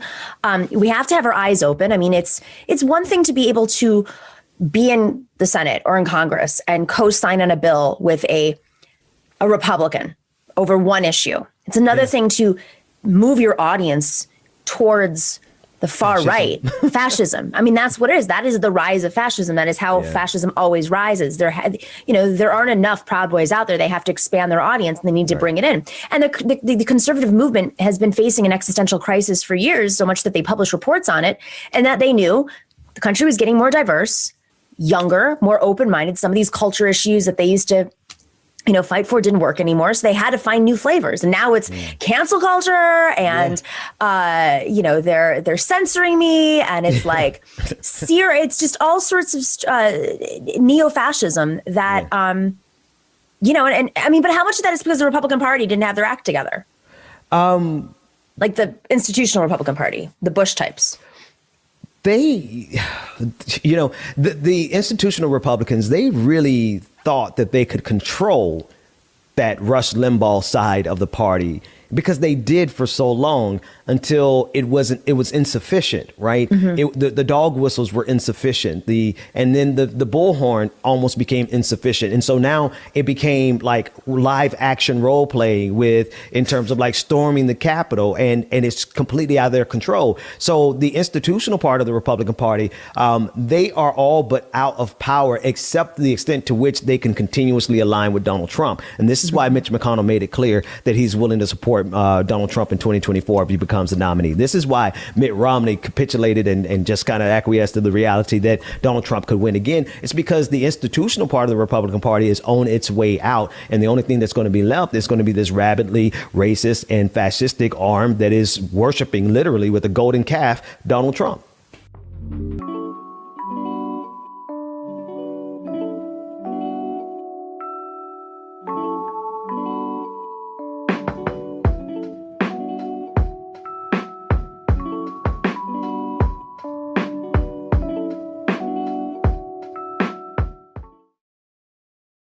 The weapon that oligarchs typically use when they come to power and in the early stages of making the transition from oligarchy to tyranny. And we saw this step by step in Hungary. Viktor Orban followed the same playbook that Mussolini and Hitler and everybody else used, but he did it more recently, taking a fully integrated into the European Union democracy, Hungary, and converting it over a 10-year period, about 9-year period, into a full-blown police state and tyranny. Donald Trump was following that playbook blow by blow, and including the late stage stuff of turning basically everything that government has some control over, the commons, over to their private cronies, including the media. Trump did this with the Voice of America and all of our broadcasting all around the world, turned it into Trump media. And he's got friends who own much of the rest of the media, particularly the talk radio universe. But that said, the key to the whole thing is money in politics. This is what, the only reason, or the main reason, that the Republicans in the House and the Senate are continuing to dance to the tune of Donald Trump, and always were dancing to that basic tune of, we don't give a damn about democracy. We just want what the oligarchs want. We'll bring along a few racists. We'll bring along a few homophobes. We'll bring along the crazies, the anti-abortion freaks and the gun nuts. We'll bring them along because we've got to get enough people inside the tent to win an election. But really, our agenda is serving the oligarchs. They are doing that because the oligarchs legally can own them. And this is based on two Supreme Court decisions in 76 and 78, Buckley and Bellotti, which said that for the very first time in the history of America, that if an individual oligarch owns a politician, that's not, and to the point that that politician would not have that job without the oligarch paying for it, and the politician is passing and proposing legislation that exclusively serves that oligarch. We used to call that bribery and political corruption. Supreme Court said, no, that's free speech. It's protected by the First Amendment. And then in 78, the Bellotti decision, they doubled down and said, we're going to apply that to corporations as well. They tripled down on that in Citizens United in 2010. But when they did that in 76 and 78, that brought this ocean of money into the Reagan campaign and put Ronald Reagan in office and has sustained the Republican Party for 40 years now. So the first piece of legislation that Nancy Pelosi is getting out of the House of Representatives and that Chuck Schumer is going to try and get out of the Senate, H.R. 1 and SB 1, are called For the People Act. And what they will do is try to get around those Supreme Court decisions or openly confront those Supreme Court decisions by re-regulating money in politics. If they can pull that off, and as long as Joe Manchin and Kyrsten Sinema continue to oppose eliminating the filibuster, they won't be able to. But if we can get these two, and maybe there's a few others, but they have come out and publicly said they're in bed with the oligarchs. Joe Manchin is protecting the coal industry in West Virginia. And he wants to continue to allow a filibuster to essentially veto any kind of climate legislation. Kyrsten Sinema is in big with the banking and real estate industries in Arizona. As long as they continue to block any effort to end the filibuster, that H.R. 1, SB 1 is probably dead. If we can convince them to change their minds, maybe with the simple argument that the filibuster has never been used this way, until very recently, that the filibuster was introduced by John C. Calhoun in the 1830s to prevent any discussion of abolition of slavery on the floor of the Senate. The House had actually passed a law against that, against speaking about abolition. In the Senate, it was the filibuster. It was used 100% exclusively to block abolition discussions right up until 1865. And for 99 years, from 1865 to 1964, the filibuster was 100% exclusively used to block civil rights legislation. That's the history of this god-awful Senate rule. And if Kyrsten Sinema and Joe Manchin want to continue to hold that racist piece of anti-democratic legislation in place, I don't know. We need to primary them or something. And it's also just so amazing to see the juxtaposition of we finally won back the Senate, thanks in large part to people of color, communities of color in Georgia, who organized independent of the mechanisms that spill money from the top. I mean, they really took democracy into their own hands and saved our Senate, only for two people to use a racist tool to block any piece of legislation that doesn't seem fit to them. You mentioned the stock market crash in the late 20s and how there was an autocorrect afterwards, democracy, pushed back against oligarchs. You mentioned these two bills. I mean, would these two bills take us back to pre-Buckley or pre-Citizens United? I mean, where would we go from here? Not entirely, but they take a bite out of them, and that's a good start. And they also make it more difficult for Republicans across the country to suppress the vote in minority communities. I mean, this is the big thing. Republicans have known for 40 years that being the party of oligarchs is not going to get them elected. So, they've done basically two things. They reached out to right-wing Christians and threw in with the televangelists and the anti-abortion freaks. And then, the NRA and the gun nuts, when the NRA reinvented itself in 78 from a sportsman's club into, what we know of them as. So there's still a lot of work to be done, to point that out and to take them on. But all that good government legislation that passed in 74 and 75 and early 76 after the Nixon bribery scandals was struck down, or not most of it was struck down in 76 and 78 with these two Supreme Court decisions. And then, of course, they doubled down with Citizens United. And then in 2013 in McCutcheon, there had been a limit to the number of individual politicians one single billionaire could own. It was just a little over 100. I think it was 130 politicians was the maximum that one billionaire could own.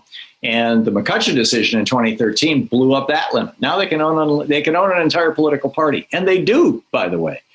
So we've got some big work to do, and I think the most important thing that your viewers and listeners can do is to call the Joe Manchin and Kyrsten Sinema. The number for the switchboard at the United States Senate, which will get you right to their offices, is 202-224-3121. And call Sinema and Manchin and also your own two senators, whoever they may be, and say, end the filibuster. Let's get something done. There's really more at stake here than even just what you and I have been discussing. The fact of the matter is that the greatest poison for democracy is cynicism. And if Joe Biden and the Democrats can't start doing the stuff that America wants, in other words, can't start behaving like a democracy, if they're blocked at every turn, as was Obama, as was Clinton, then the cynicism is going to grow. The Republicans are going to come back in 2022 and 24 and say, hey, those Democrats made big promises, but they didn't give you squat. Just elect us. We'll do that. Don't forget, Donald Trump ran on a campaign of raising taxes on rich people, giving everybody in the country universal health care at a lower cost than Obamacare, and bringing the 65,000 factories that were shipped overseas as a result of the negotiations, the trade negotiations that were negotiated by Ronald Reagan and George Herbert Walker Bush, bringing those factories back. He lied about all those things through his teeth. But people voted for him because, hey, who wouldn't vote for those things? Right. And the Republicans will come back and they'll have a whole brand new set of lies. And then once they get into office, it'll be just the same old, same old. We've got to stop the filibuster so that the Democrats can actually accomplish something. If we can't prove to the American people that democracy works, they're going to abandon democracy and they're going to embrace strongman dictatorship. I mean, it seems like some have already done so. 7 million. 7 million, exactly. And, you look at 2008 through 10, there was this moment where Obama could pass a lot. He obviously, the Democrats at the Senate and Congress and the White House. Why didn't they prioritize the filibuster then? I know, he was focused on some key issues. The Lilly Ledbetter Act was great achievement. Obviously, Obamacare sucked the life out of anything else in Washington, even after Obama left. But why wasn't the filibuster, at the top of the slate then, if it could affect so much? Well, and back then it was being applied to judges, federal judges, and the Supreme Court as well. They didn't because they could see the handwriting on the wall. I mean, Barack Obama was president, had a veto-proof Congress for 74 days out of the entire 8 years that he was president. And, between Ted Kennedy dying and Scott Brown coming in and all this kind of stuff, there was a little 74-day window in which they were able to pass, as you said, the Lilly Ledbetter Act, Obamacare. They passed about 24 really consequential pieces of legislation in that little tiny window of time. And then the Republicans came back with their power of veto. So I don't think it would have been possible. And so they chose to spend their political capital on things they could actually get done. But right now, I think it is possible. It only takes a simple majority. It takes 51 votes to change the Senate rules. I'm not certain whether we would need one Republican or whether the vice president, Kamala Harris, can break that tie. I believe she can on the Senate rules because she is the president of the Senate. That's her official job in the Constitution. She has both Article 1 duties, both Article 2, the executive branch, and Article 1 duties. And in fact, Dick Cheney tried to argue that his principal job was Article 1, and therefore he couldn't be held accountable under provisions in Article 2. So I'm pretty sure that she can be the tie-breaking vote. So we've got to get Sinema and Manchin on board, and or this country, our democracy. I mean, this isn't about Democrats winning their agenda. This is about whether we are going to go from the oligarchy that we are right now into full-blown tyranny, or whether we're going to go back to democracy. What is the timeline? I mean, this is, we have to obviously move Sinema and Manchin, but what is the likely timeline? And also, I mean, keep in mind, my senator is Chuck Schumer. I'll be calling Chuck Schumer's office and saying, what kind of leader are you if you can't move your own senators? We have to apply the pressure to who. And Kirsten Gillibrand. And Kirsten Gillibrand too. Yes, of course. But especially Chuck Schumer. I mean, it's his Senate. So what is the timeline looking like? Well, it's got to be done as quickly as possible because there's a lot of really good legislation that has to be passed. I think the political timeline is probably 4 to 6 months at the very most that we could even consider doing things like this. Because after that, the primary season begins and everything just kind of gets thrown up into the air. So we've got this, and it's the same thing in 2009 with Obamacare. So we've got to get this done, and we've got to get it done now. So folks can get relief, and then we can get to the bigger stuff like breaking up monopolies and taking on big media companies who have affected our democracy, which you write about in your book as well. Yeah. How likely do you think, I mean, if we end the filibuster, how likely do you think Democrats are willing to take on media? I don't know. I really don't know. That's how crazy this is these are conversations we've been having for years. And because we haven't even gotten it on the table, it seems so foreign. And the challenge that we have is what I mentioned before, that we know of 2. There's probably more like 10 Democratic senators who are deeply in the pockets of individual industries, and that's how they got there, and that's how they stay there. And so they're not always going to vote in favor of democracy because it'll work to their detriment, to their personal political detriment, which is a real tragedy. And we need to be calling them out. We need the left-wing version of a Lincoln Project calling some of these folks out. I've been very reluctant to engage in the circular firing squad, particularly with regard to the Biden administration at this point. But at some point, we're going to have to start identifying Democrats who, frankly, should go the way that Joe Crowley went. So we are in a perilous moment right now as we push to make our elections more open, more accessible, and more inclusive. And the Republicans, shocker, do not want this. Their survival is all about holding down voting by any means necessary. And in the debate over who should vote, they have the upper hand. If they win restrictions on voting, they win.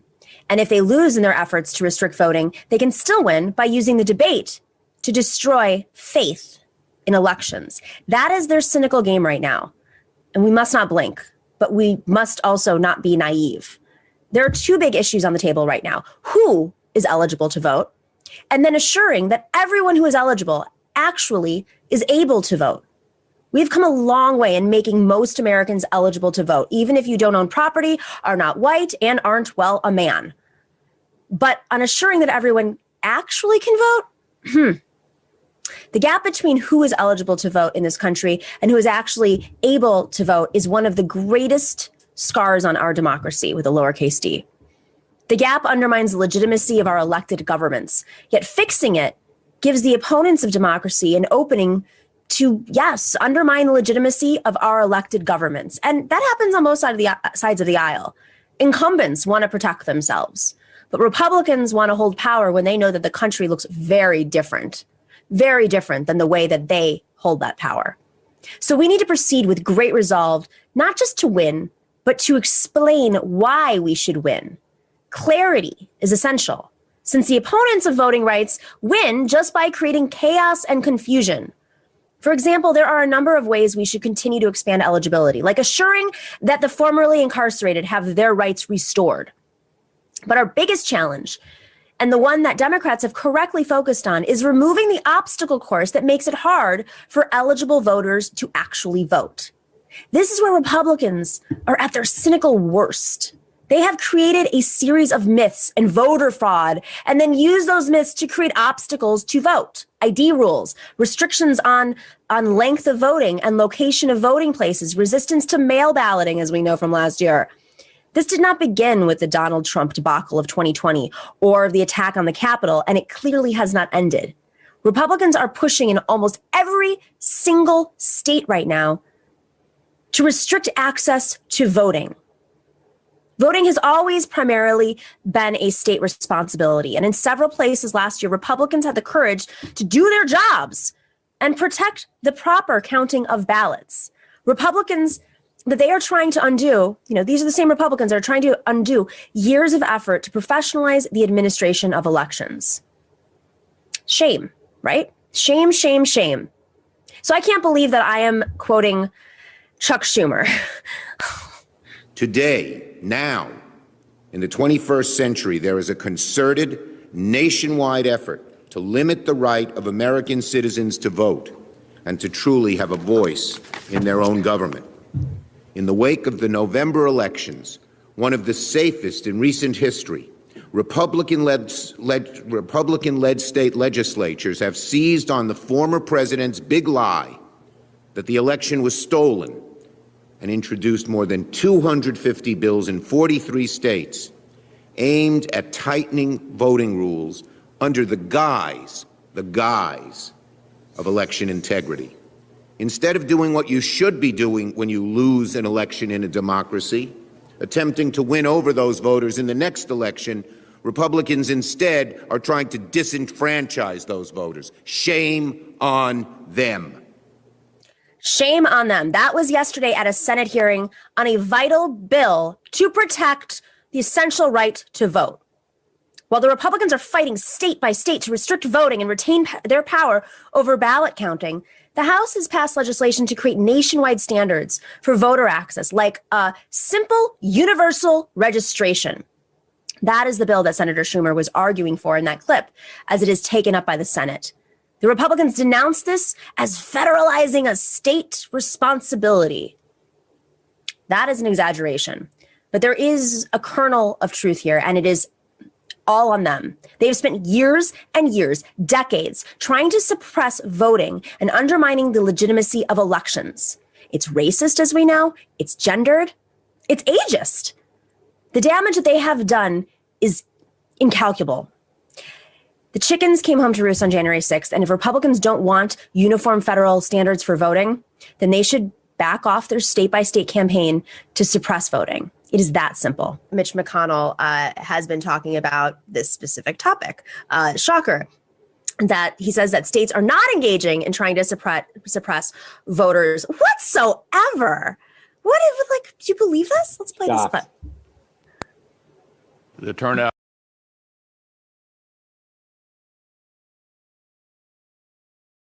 in trying to suppress voters whatsoever. This is clearly an effort by one party to rewrite the rules of our political system. This is what's so free market, don't want regulation, except for voting. Right. We talk. Who was the person? Bobby Jindal. He was talking about his dad saying, "This is the greatest country in the world. You can go into a store and you have so many different cereals," or something like that. Like, this is the reductionist, Republican Smirnoff kind of take on it. Exactly. Right. So, but when it comes to opportunities to vote, somehow, we have to have a monopolistic nanny state. How about that? We use their own term against them and tells us what we can and cannot do. In Pennsylvania, you had to get an excuse, a note from your mommy if you were not able or interested in voting on election day during this, this arbitrary 13-hour period until we changed that law for 2020. And, as soon as it seems like it's expanding the electorate and increasing voter turnout, that's what's pissing off my Republican colleagues. And, so what we have to break that down to, and the same applies to the Electoral College and people on a bipartisan level saying we either have to abolish it or bypass it. My very first bill when I got into office was the National Popular Vote Interstate Compact bill. And that was brought up by Republicans initially. And if we can get past the Electoral College, that means that more people will have their votes counted, which means that it will be more proportional to the diversity of the electorate. And that's a powerful thing on a generational level. I think that's good in terms of geographic diversity, ethnic diversity, age diversity, and so forth. But we have to understand that the reason they're pushing up and the reason they're comfortable with this hypocrisy is they know that all they have is a dying demography, and that anyone who they believe is outside of that standard kind of profile is the enemy. Good luck with that, Arun. Yeah, good luck with that, because, I mean, things aren't always sort of equal in the way that they work, and their ability to sort of throw these things and suppress, targeted demographics of Democratic voters are effective. And to counter them, you need to win elections in which you don't do that, because you can't run on that then. And so you end up in this really horrible, vicious circle. Sometimes, like when you look at something like campaign finance reform, you're tempted to say, you know what, let's just deregulate and have money go from everywhere. And at least that way, it's coming from everywhere. You're almost tempted here to be like, I wish Democrats were better at suppressing Republican votes so that until we ban it, there was a little parity, because, we're just saying that's wrong while it's happening. And it's not a good feeling. You're on the ropes just getting beat up. Well, I mean, it doesn't. Listen, Joe Biden won because he got more votes this elections than ever in history. But the margin in those swing states, as I've said on the show today and many times before, was smaller than that with Hillary Clinton. But the only reason he won was because the electorate was expanded, because there were more voters for both presidential candidates than ever in history. And so, that was Bernie Sanders' strategy, definitely in 2016. An aspect of that in 2020 was to expand the electorate. But you also have to have your base. Rove strategy too, I mean, a lot of smart people. Yeah. It's not rocket science. It's just, do you want to win? And that's ultimately the question. Rep Rab, Arun Chowdhury, two people who know politics well, understand winning very well. Always a pleasure having you on the show on Thursdays. You do. I mean, we've probably had more. Arun's had. We lose a lot. Rep Rab has won basically. He's a winner. He's a winner. Make that guy senator. Yeah, I like that idea. Maybe you should run for Senate. You guys are killing me. It's a spicy race. I think there's there's some debate over who's on the left in that Senate race. I feel like there's room for a leftist to come in. Just throwing that out there. Primaries matter. Primaries matter. Very important. All right, guys. Always a pleasure. Have a wonderful Thursday, and we'll see you next week. And to everybody else, let's do these shout outs. We've got JKR Dozer. It's JKR Dozer, sending love. Thank you so much. And Jason AFC83 subscribed for 1 month at tier 1 yesterday. Thank you. And Midi Doctors gifted a month at tier 1. That's so sweet of you. To Sad Hap 20 today. A Difficult Truth gave out a tier 1 tier 1 to community sub gift. Oh my gosh, that's awesome. And Pete from Oakland says, incredible and chilling opener as always. Thank you. P.S. When does the next round of books go out? Great question. Should be soon. The publisher distributes the books. If you guys don't know about our book club, we have this great book club that we launched in January, and we've partnered up with Verso Books and Haymarket Books. I think we have a few more that we're going to be partnering up with. I just finished up an interview. This was a book from a few weeks ago, but we had, you have to schedule with all the authors and everything. An amazing book on reparations and redeeming the promise of reparations. It's called Repair. It's by Catherine Franke. It was an incredible conversation. The book is such an easy read. It's really like 160 pages. I read it in an afternoon, or 150 pages. Read it in an afternoon. Great conversation. I definitely recommend you check it out. That'll be going up this week, that conversation. And then if you are part of the book club, you already know about Capital is Dead. Is This Something Worse? We had our interview with Mackenzie Wark go up this week. She's brilliant, really broke my mind and freaked me out about where we're going in terms of capital and the new form of capitalism, or is this something different? definitely go check it out. The Nomiki Show Patreon account, patreon.com/The Nomiki Show. We have 3 levels, 1 book a month, 2 books a month, 4 books a month. You should be getting the book soon. I will find out. I'm also on the distribution list. So as soon as I get it, usually everybody else gets it, and I will give you that update. But if you want to know the calendar, we have put it up. So for the next few months, our calendar of books. It's exciting. Very good selections. And sometimes you get early access to books too for the book club because of this relationship we have with Verso and Haymarket, 2 extraordinary publishers that we're grateful to work with. All right, everybody. Let me see. Did I miss anything? Thanks to everyone on Twitch for getting our first level 1 hype train going. Some guy just says, "Hi, Nomiki. I smashed the like button. Love your show. Great content." Thank you, some guy. Everybody smash that like button. Share on social media. We are, we're going to be shifting some stuff around the show soon. Not too much, just like a little bit here and there. Definitely want to get the word out. As you know, we have extraordinary guests, great deep conversations, all within an hour and a half, a few times a week. I think that's digestible. I like to listen to podcasts, briefly on my ride, on my walk, whatever. So if you can share your experience watching the show, please do. We got to get the word out. Thank you to Midi Docs and Mario for working those algorithms. Huge thank you to our YouTube moderators, Bob C, Choke in the Orb, and Chuck Diesel. And always thank you to Dorian Sapiens, A Difficult Truth, Nightbot, Our Means, and Nug Wrangler on Twitch for keeping the chat rooms troll free. We will see you in the chat rooms troll free. We will see you tomorrow.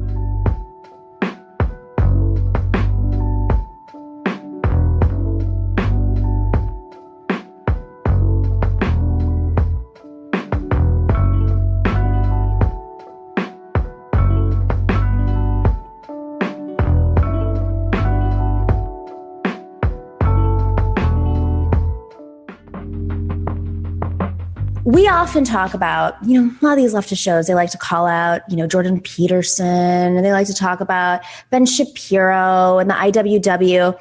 I don't like to call it the IWW, but I do think it's IDW, excuse me, not IWW. IWW is a different thing.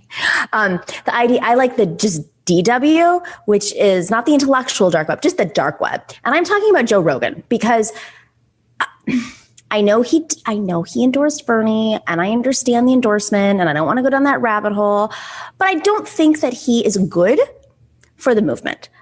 He's not independent. He was paid an extraordinary amount of money to get a prime spot on Spotify, which is a publicly traded company. He is the mainstream media, and it's wonderful that he puts on people like Bernie Sanders, but it's not so great when he also puts on Nazis and Alex Jones and a lot of bad people, and maybe he uses Bernie Sanders to bring them into his show, and then maybe a few of them just spill over and you got a Rembrandt Alliance. Well, Joe Rogan hyped the possibility of Donald Trump creating the Patriot Party. What happens next? What are you gonna do with all this? You like the fight. You like the conflict. What are you gonna do with all this energy? You got this conflict energy. Let's rechannel that. Let's rechannel that real problems to actually fight for the people against those who wield the power. Yeah, but that's not fun. What's fun is a bad guy. Bad guys are fun. We need another bad guy. We got plenty of those. Trust me, we got plenty of bad guys. I know, but we don't have a bad guy like Trump. But here's the thing is, and I agreed, like people who have been looking forward to January 20th as though this is going to solve all of the problems that our country has faced, are missing the reality that the way we got here are because of some deeply seated problems that have pre-existed the previous administration. The Joe Rogan Experience. Another thing I heard, this is really crazy, that Trump is going to start a third party, that he's been talking about starting a party called the Patriot Party, which is like, holy shit. I don't know anything about that. Yeah, again, rear view mirror. Rear view mirror. I don't believe he's going to be in the rear view mirror. I just don't. I think people are going to get bored. I think a few months will go by or whatever it is until he's in the news again. And then it just won't be exciting without him. And then I think we need a foil. We need someone. Look, the fucking 2021 season it's going to be pretty boring if Trump's not involved at all. Like if this was a long running show like Ozark or something like that, right? Gosh. And we get to the new season when he steps down. Like, this can't be it.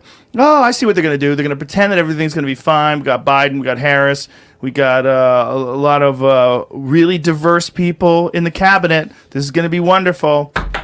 We got it. We nailed it. Everything's great. And then something. That's what the worry is. Joe Rogan, I mean, this is part of a trend here, guys. Like, we have Joe Rogan, who's part of the mainstream, and there are plenty of other folks who have spent more energy and time attacking leftists or purity tests or whatever they want to say, women, the squad, the fraud squad. Let's come up with a list of things. It's not like they don't have enough threats coming from, the constant Fox News and Q forums that attack them. But you have Joe Rogan, who oftentimes props up right-wing friendly, alt-right, and then bros from the left to kind of like align. And I'm really concerned about this on a whole other level at this point, especially if Joe Rogan is testing this idea of a patriot party and like literally just calling like Trump a bad guy. Daniela, I mean, you worked on Bernie's campaign. Did you see could you see this happening months ago? Honestly, I don't mean this as harshly as it may come out, but when I hear about that need for a bad guy, it also reminds me of Joe Biden's comments that we need a strong opposition party. And it's just comments like that, whether they come from Joe Rogan or Joe Biden or whoever, about like creating this villain that we need to fight or propping up our own opposition, that just show me that certain people think of politics as either maybe just a game or and thinking about it on the balance of what these things mean for people's lives. We do not, in fact, need a strong opposition party. We do not need Trump to have a bigger platform in a patriot party to spread his racism, to spread white supremacy. Come on, even the name Patriot Party like harkens to like nationalist, white supremacist history across the world. I think it's really unhealthy, whether it's Joe Rogan or Joe Biden propping up the need for a GOP that has shown its true colors more than ever in the past year or so. Emma, what's really crazy to me about this like flip for Joe Rogan specifically versus people who are just openly more political, like their shows are more political. They talk about politics every day. What concerns me about this is his audience is huge. He has been an apologist for Elon Musk, who's now the world's richest man.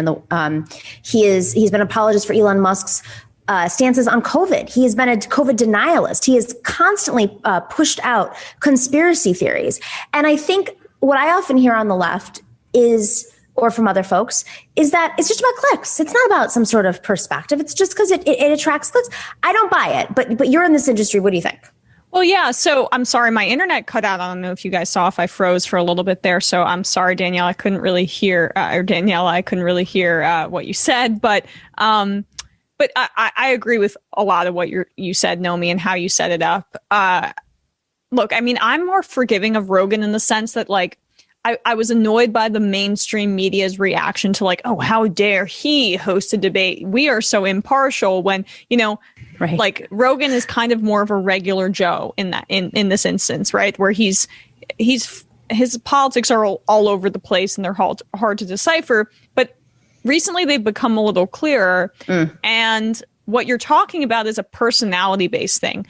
We don't need a bad guy. Like, that's the kind of talk of somebody who is removed from the consequences of politics. And like, that's a lot of what the online brain melting does when you're way too online, when you're not actually, I mean, obviously like Jimmy Dore is a prime example of this. Like, when it's all about interpersonal conflicts, personalities, people like Donald Trump, we need another bad guy. Why? I mean, why are you, if you're actually interested in building power to help people, that would be a completely insane thing to say.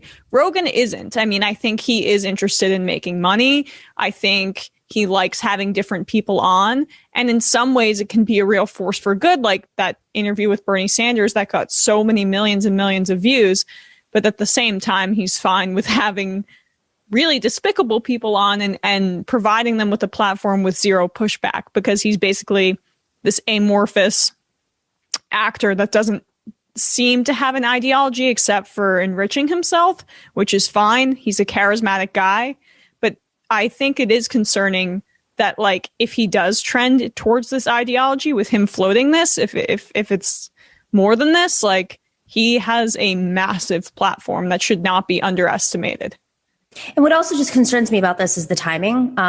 He's doing this simultaneously as other hosts on the what they label themselves, but I don't even think they are, given who their audience is made up of, the supposed left populists. And I don't think they're left, because I don't think they stand for workers' rights. I don't think they've openly criticized not just the Squad, but they've criticized ESA. They've criticized every electoral strategy but their own, which is only proven to be not realistic. But simultaneously, they have pushed forward another party, and just today, some of them have said things like, we should team up with the right populists, like the Boogaloos. I'm sorry. I mean, it's just, to me, it's not just about money anymore. I mean, it's great. Yes, they are probably making a lot of money doing this, but it is a vulnerable time when we as progressives finally have the ability to pressure Democrats, because McConnell can't even figure out what he's doing. He can't even unite with the House side right now. There's scripts all over the place. Yeah, I mean, instead of capitalizing on dividing the Republican Party, which is something Sam talks about a lot. Yep. Which is making the Republicans fight amongst themselves. For the first time in forever, they're fighting amongst themselves, right? Like, that is exciting. That is something that should be exploited. That's what politics does. Instead of that, there's a faction of people on the internet who, I make no qualms about. I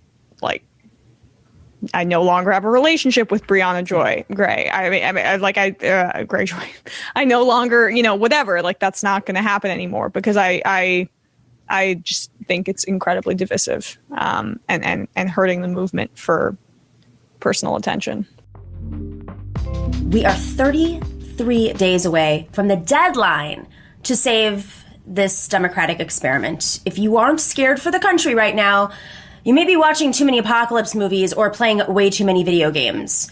The corporate media looks at this chaos and sees Joe Biden ahead and Trump disintegrating. I look at it best and see the biggest, most blatant voter suppression campaign in history, run personally by the President of the United States. I look at this and see the groundwork being laid by Donald Trump to defy his defeat. I look at this and I see enablers in the media, even in the supposed left media, who, even after all we have been through, cannot draw a line at violent white supremacists and say, you can call yourself a Proud Boy, but we see you as the racists you are. And at you, we draw a line and won't give you a platform to spread your stink and your danger. And that means we won't accept a president who dances with you. The only place Donald Trump seems to practice social distancing is with racists and fascists who he wants on his side, but don't want to be called out for it. He is the, quote, least racist person we know, least racist person we know, the president once told us. That's why he doesn't condemn the Proud Boys, why he tells them to stand by while we see how the voting goes. And then he tries to wriggle past the obvious racist intent by saying he meant they should stand back and let law enforcement do its job. What job? The job of beating up progressives? The job of terrifying black voters and killing them? The job of plowing through activists? The job of throwing so much muck at our election that it ends up in the courts or in Congress? Not to mention, there are organized white supremacy cells within law enforcement that are actively being investigated by the FBI. His FBI. Remember, if this election does get thrown to the courts or Congress, Trump will probably be declared the winner. Of course, there is one way to prevent that, and we know this. To beat him in this election by margins so large that all his lies and mail balloting all the ones about the mail balloting, all his slander of election officials, all his fascist attacks on the American democratic system, they won't amount to a hill of beans next to the landslide of voters against him. It really is that simple. Now, I want to say a word to my colleagues in the media. And to Joe Rogan specifically, who I know we've had words in the past, but please, you have to hear me on this. This is something that's happening behind the scenes. A lot of conversations with leftists in the media have been talking about this for a long time. I believe deeply in hearing a diversity of voices. We've had conservatives and moderates on this show for debates. Dissent and debate are core values of our politics. But for the next 33 days, we need to be very aware of what Trump is doing. And we need to be diligent and strategic at not doing things that enable him or play into his fascist hands. Dorsey, can we play that clip of Joe Rogan? The reason why I brought up Gavin is that I think that I have had a couple podcasts with him, and people have had like weird conversations with me about it. And yeah. I've said, this is one of the things that I've said, I was like, look, the guy's mostly fun. Yeah. Mostly fun. I started this gang called the Proud Boys. And The Proud Boys? The Proud Boys. What's Proud Boys about? We will kill you. That's the Proud Boys in a nutshell. We will kill you. We look nice. All we right, seem let's get soft. past We have this part, boys in our so name. But don't like be Bill, flat. I think it's our job to do it. And the cop just turn a blind eye. If you're wearing a MAGA hat, as Sal is right now, Sal's in the studio, folks. Oh my God, it's Sal Cipolla. Where are you from? I'm here. Wow, you came a long way. If you're wearing a MAGA hat and some guy with a slightly punk demeanor comes up to you and says, hey, are you Sal or are you pro-Trump? Choke him. Okay, let's skip past this. Trust your instincts. Yeah, Don't listen to what he has to say. Choke him. Let's skip past We should this part. throw bricks. And you call for violence generally, because I am. Okay, Fighting I think we've seen enough. solves everything. You can go and check out that full clip at Vic Berger. He is on Twitter. That was Gavin McInnes. Frankly, Joe Rogan, I'm speaking to you. When you interview, quote, your friend Gavin McInnes, the founder of the white supremacist group Proud Boys, you make it easier for Trump to then act like they are among those good people on the other side. Joe Rogan, these are not good people. Let's call them by their names. The Proud Boys are violent racists. They're white supremacists. They declare it themselves, openly, online, in person, and on the airwaves that allow them to speak, like your show. They get away with it. They even said it. The cops turn a blind eye. They incite and take part in violence and murder. Now, I want to be very clear about this. They have a First Amendment right to speak, as uncomfortable as it may be, at least up to the point that they advocate violence against people. That is the limitation of free speech, inciting violence. Crying fire in a crowded theater is not free speech. Remember, the First Amendment is about keeping the government, keeping hands off of our right to speak, to publish, to protest, and assemble. Let me say that again. Remember that the First Amendment is about the government keeping hands off of our right to speak, to publish, to protest, and assemble. I defend the right of whoever, Proud Boys included, to speak, even though I detest what they say. But the right to speak isn't a right to go on Joe Rogan's show. I hate to call you out, Joe, but this isn't about the Joe Rogan show offering a diversity of views. It's about Joe Rogan reaching a diversity of audience so he can make more money, get more clicks, grow his audience. Pull from the online left, pull from the online right. The audience grows. Then you get big $10 million deals with Spotify, a publicly traded company.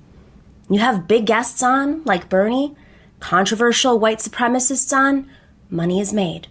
Oh, it's just a podcast, some of you say to me. I see you on Twitter. No. This is not just a podcast. This is a corporately funded program boosted by algorithms with one of the largest audiences in the world. Bigger than Fox audiences. This is not about censorship. Understand the distinction between censorship and platforming. It is about responsibility. It is about editorial oversight of your show, Joe. Oh, but you're just a comedian. You're just a comedian. You don't need editorial oversight with the largest podcast in the world. Thomas Paine had editors. Everybody has editors. This is ridiculous. I have debated Gavin McInnes myself. I get that he is funny and that the shtick of comedy is what reels people into his dark mission.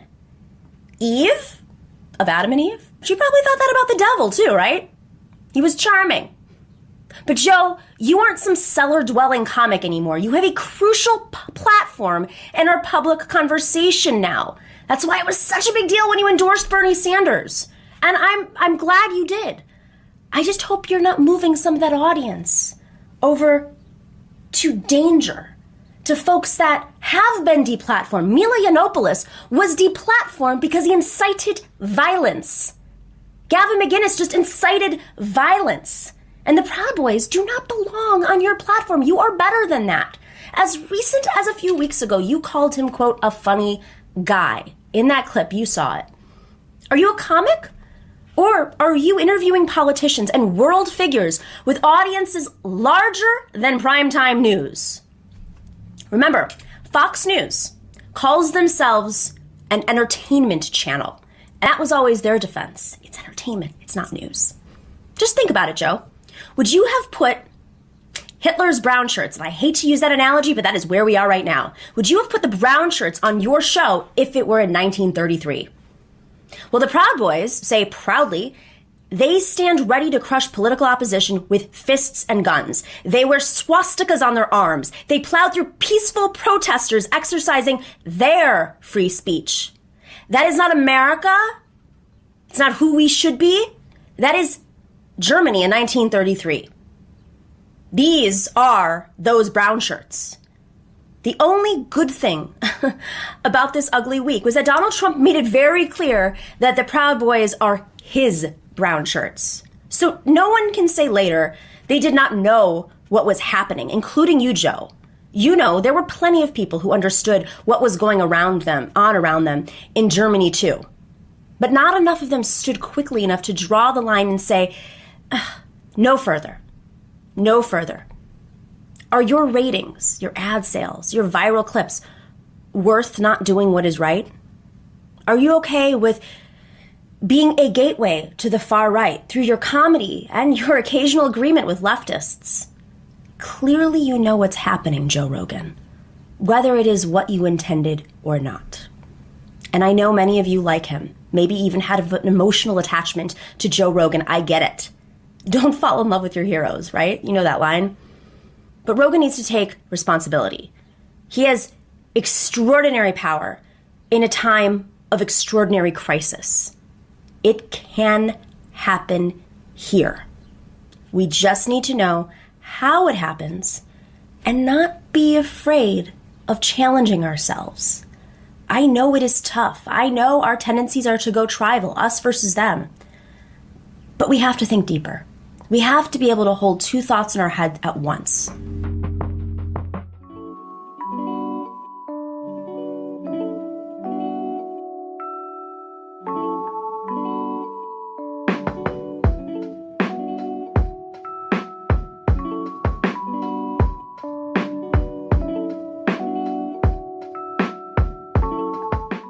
The Nomiki Show. Why do they think it's worth it? They're dragging this out. You're making a case against them. It's not like they have public approval ratings that are great. And it's not like it's not like fortune is on their side in terms of climate change. So what's the point of this?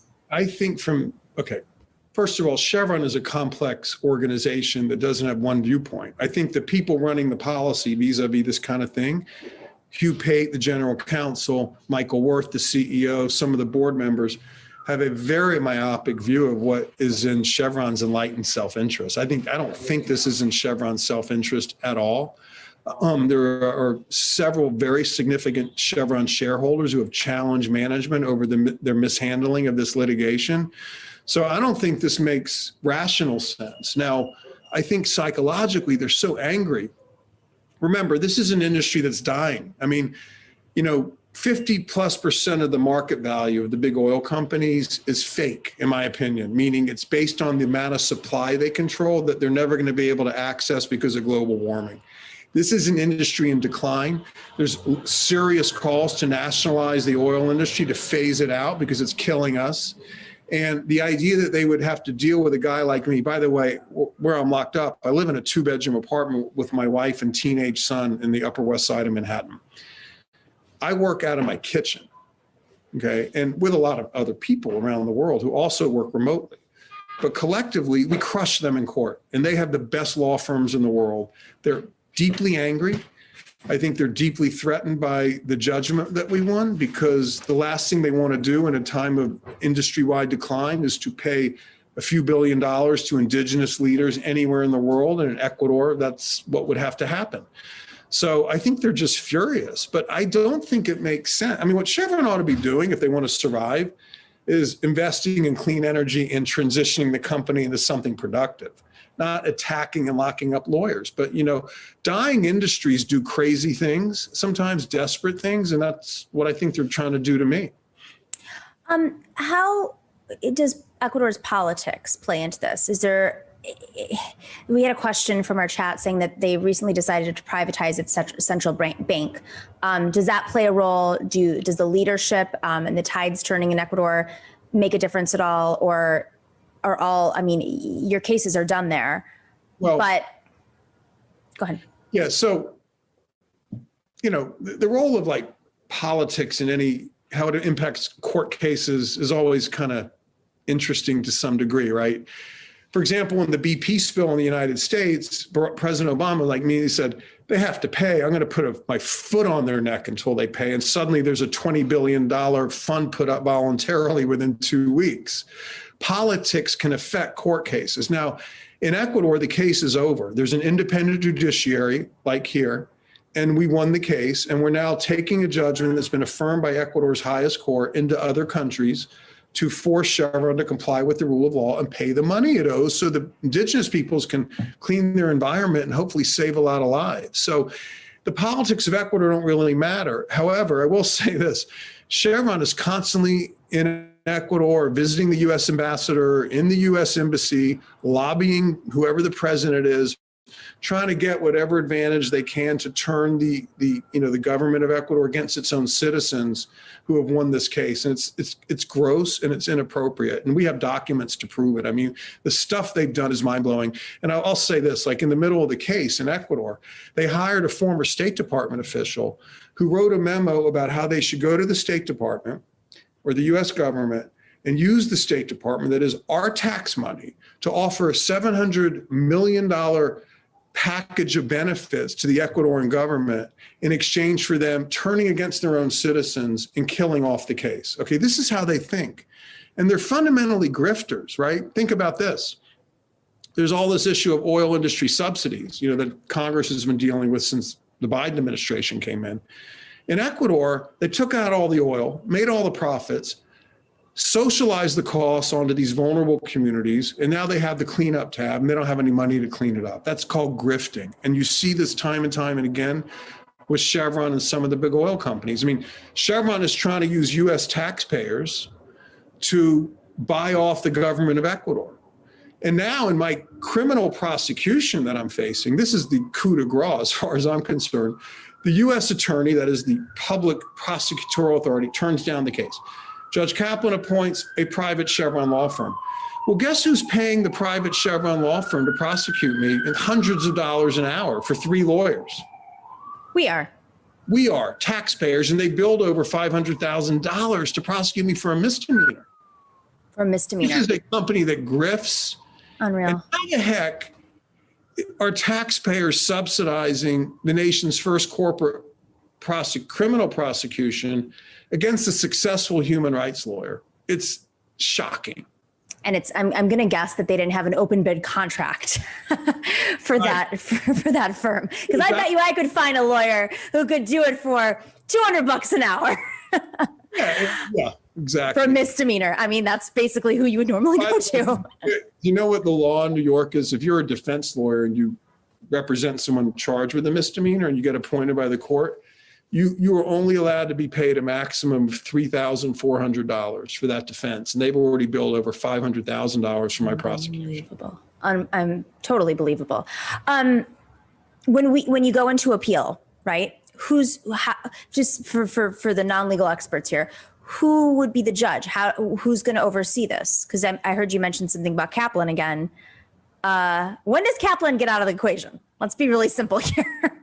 Seems like Kaplan's the problem. No, we're up to him. He's never going to get out of the equation. I mean, he lives for this. He's almost obsessed with me, and it's everyone who watches the case notices it. I mean, John Kecker, who was my lawyer, one of the great lawyers in America, Purple Heart, clerk for the Supreme Court, he withdrew from representing me. And in his withdrawal motion, he said, Kaplan has let this whole case degenerate into a Dickensian farce. And it's true. And it's this case, when you really look at it objectively, is driven by Chevron, driven by animus, driven by hostility, has nothing to do, the U.S. portion of the case I'm talking about, has nothing to do with a neutral judge carefully considering the facts and applying the law. Kaplan is for all intents and purposes, a Chevron prosecutor. And he has turned his power as a federal judge loose on me. And, if I lose this contempt case, and I think it's inevitable that I will, that I don't have a jury and I'm being prosecuted by a Chevron lawyer and Chevron linked judge via the Federalist Society, it's cooked. So there will be an appeal. There is a federal appellate court in New York called the Second Circuit Court of Appeals, and we'll see what happens when I get up there. How about the legal community? Has there been have lawyers come together in support of you? What's the community support looking like? There's been a massive amount of support for me in the legal community and beyond. For example, 55 Nobel laureates issued a statement demanding my immediate release and dismissal of the case. Just today, by the way, 6 congresspersons, U.S., are sending a letter to Merrick Garland with the Department of Justice demanding this case be reviewed immediately, and with the idea that the private prosecutor will be terminated and the DOJ will take the case. AOC and Jamie Raskin and Jim McGovern and Cori Bush, Jamal Bowman and Tlaib, I forget her last name. Rashida Tlaib all signed this letter. Okay, and it's going out today. That's big. Because really the only thing that's going to protect my human rights, my legal rights, is public scrutiny and public outcry.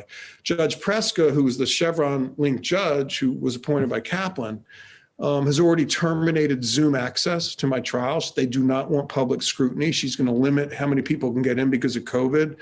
Every pretrial hearing in my case has been available by Zoom. Hundreds of people have been listening in. Suddenly the trial comes, she's terminating Zoom access. I mean, even the Supreme Court has Zoom access, to its proceedings. The other 2 trials in New York this month of April had Zoom access. So, why is she terminating Zoom access on the eve of trial? There's an international trial monitoring committee, which includes Stephen Rapp, who's Barack Obama's former ambassador for war crimes. He's a war crimes prosecutor. He's never seen anything like this in the United States, such a violation of defendants' due process rights. He's written the court to get a seat so he can monitor the trial. Judge Preska has just ignored him, hasn't responded to his letters. There's a concerted effort by Preska and Kaplan to prevent public scrutiny of this trial, to prevent people from bearing witness to what is a complete violation of my due process rights that is happening as we speak, my detention being the most obvious example, but there's other things as well. So we need to demand that I be protected. We need to understand that there's an intimate connection between my situation and the situation of the affected communities in Ecuador who won the judgment. That is, they're trying to deprive them of one of their main lawyers. And they're locking me up because they don't want me, in my opinion, traveling and helping other lawyers in other countries go after Chevron's assets. Chevron is terrified of this, terrified of me. Terrified. Are you going to sue them back? Can you sue them back? No, you just have no interest. Of course, yeah. But like it ended up before Judge Kaplan because I'm in New York, and he just threw it out. You know, they're called counterclaims. Right. And so the reason I hesitated there is, of course, I would love to sue them back, but it seems that I've been unable to get a fair hearing in New York in any court, and also to sue Chevron would require a level of significant resources so lawyers could actually do it effectively. It'd be fascinating with discovery. Do not have, but I will say this, we have gotten discovery from them anyway and found some very startling things. Like there was an email in 2009 from a high official who said our long-term defense strategy is to demonize Donziger. I mean, they never planned to litigate on the merits. There's emails from their general counsel that talk about the need to go after me on every level, lobbying, media, politics, law. And that's what they've been doing. I mean, they've been carrying this out for 10 years, and it's because I continue to fight, they keep raising the ante, and ultimately they want to put me in jail. And they've sort of created this framework, to put me in jail if it succeeds. Now, I'm hoping it doesn't, because I think there's a lot of pressure not to go that final step, given how obvious and ugly as this is starting to look. But, you never know. I mean, they're creating a martyr. A lot of people, look, call it what you want. I have, 100 times more support now around the world than I had before they locked me up. And, that's not good for them. And look, I need the solidarity. I need the support. And by the way, we have a website, freedonziger.org, which you should go to sign up for our campaign. Put it in there. Freedonziger.org. And you can also donate to our legal defense fund. But, I don't think it makes rational sense for Chevron to have done this. I mean, I think it's a massive overreach. I think they thought I'd lay over and just give up, and I haven't. Instead, we're coming back. And the world is learning about this more and more. The media has been really helpful. A lot of the independent media, ironically, the New York Times has totally ignored me, as have the networks. But we have a lot of support right now, and we're gaining more and more support every day. This is such an incredible and horrifying story of the state of corporations. As you said, so many, oil and gas, of course, is under attack, and they're losing the narrative. But picking a fight with a lawyer is always a tough one because, I don't know if anybody's ever fought with. I was raised around lawyers. There's a disassociation. The way that you've spoken about your case with such clarity, clearly it's emotional. Clearly it's traumatizing as you've been under house arrest, and it's affected your family and your bank accounts and your ability to travel, not just outside of your home, but internationally as well. And yet, after this many years, you're still speaking out about the case, with such clarity. And I think that is extremely dangerous for them as well. And without fear, knowing exactly where you stand within the law, good and bad. So we wish you the best of luck. We have all the information out there. May 10th is the next hearing, right?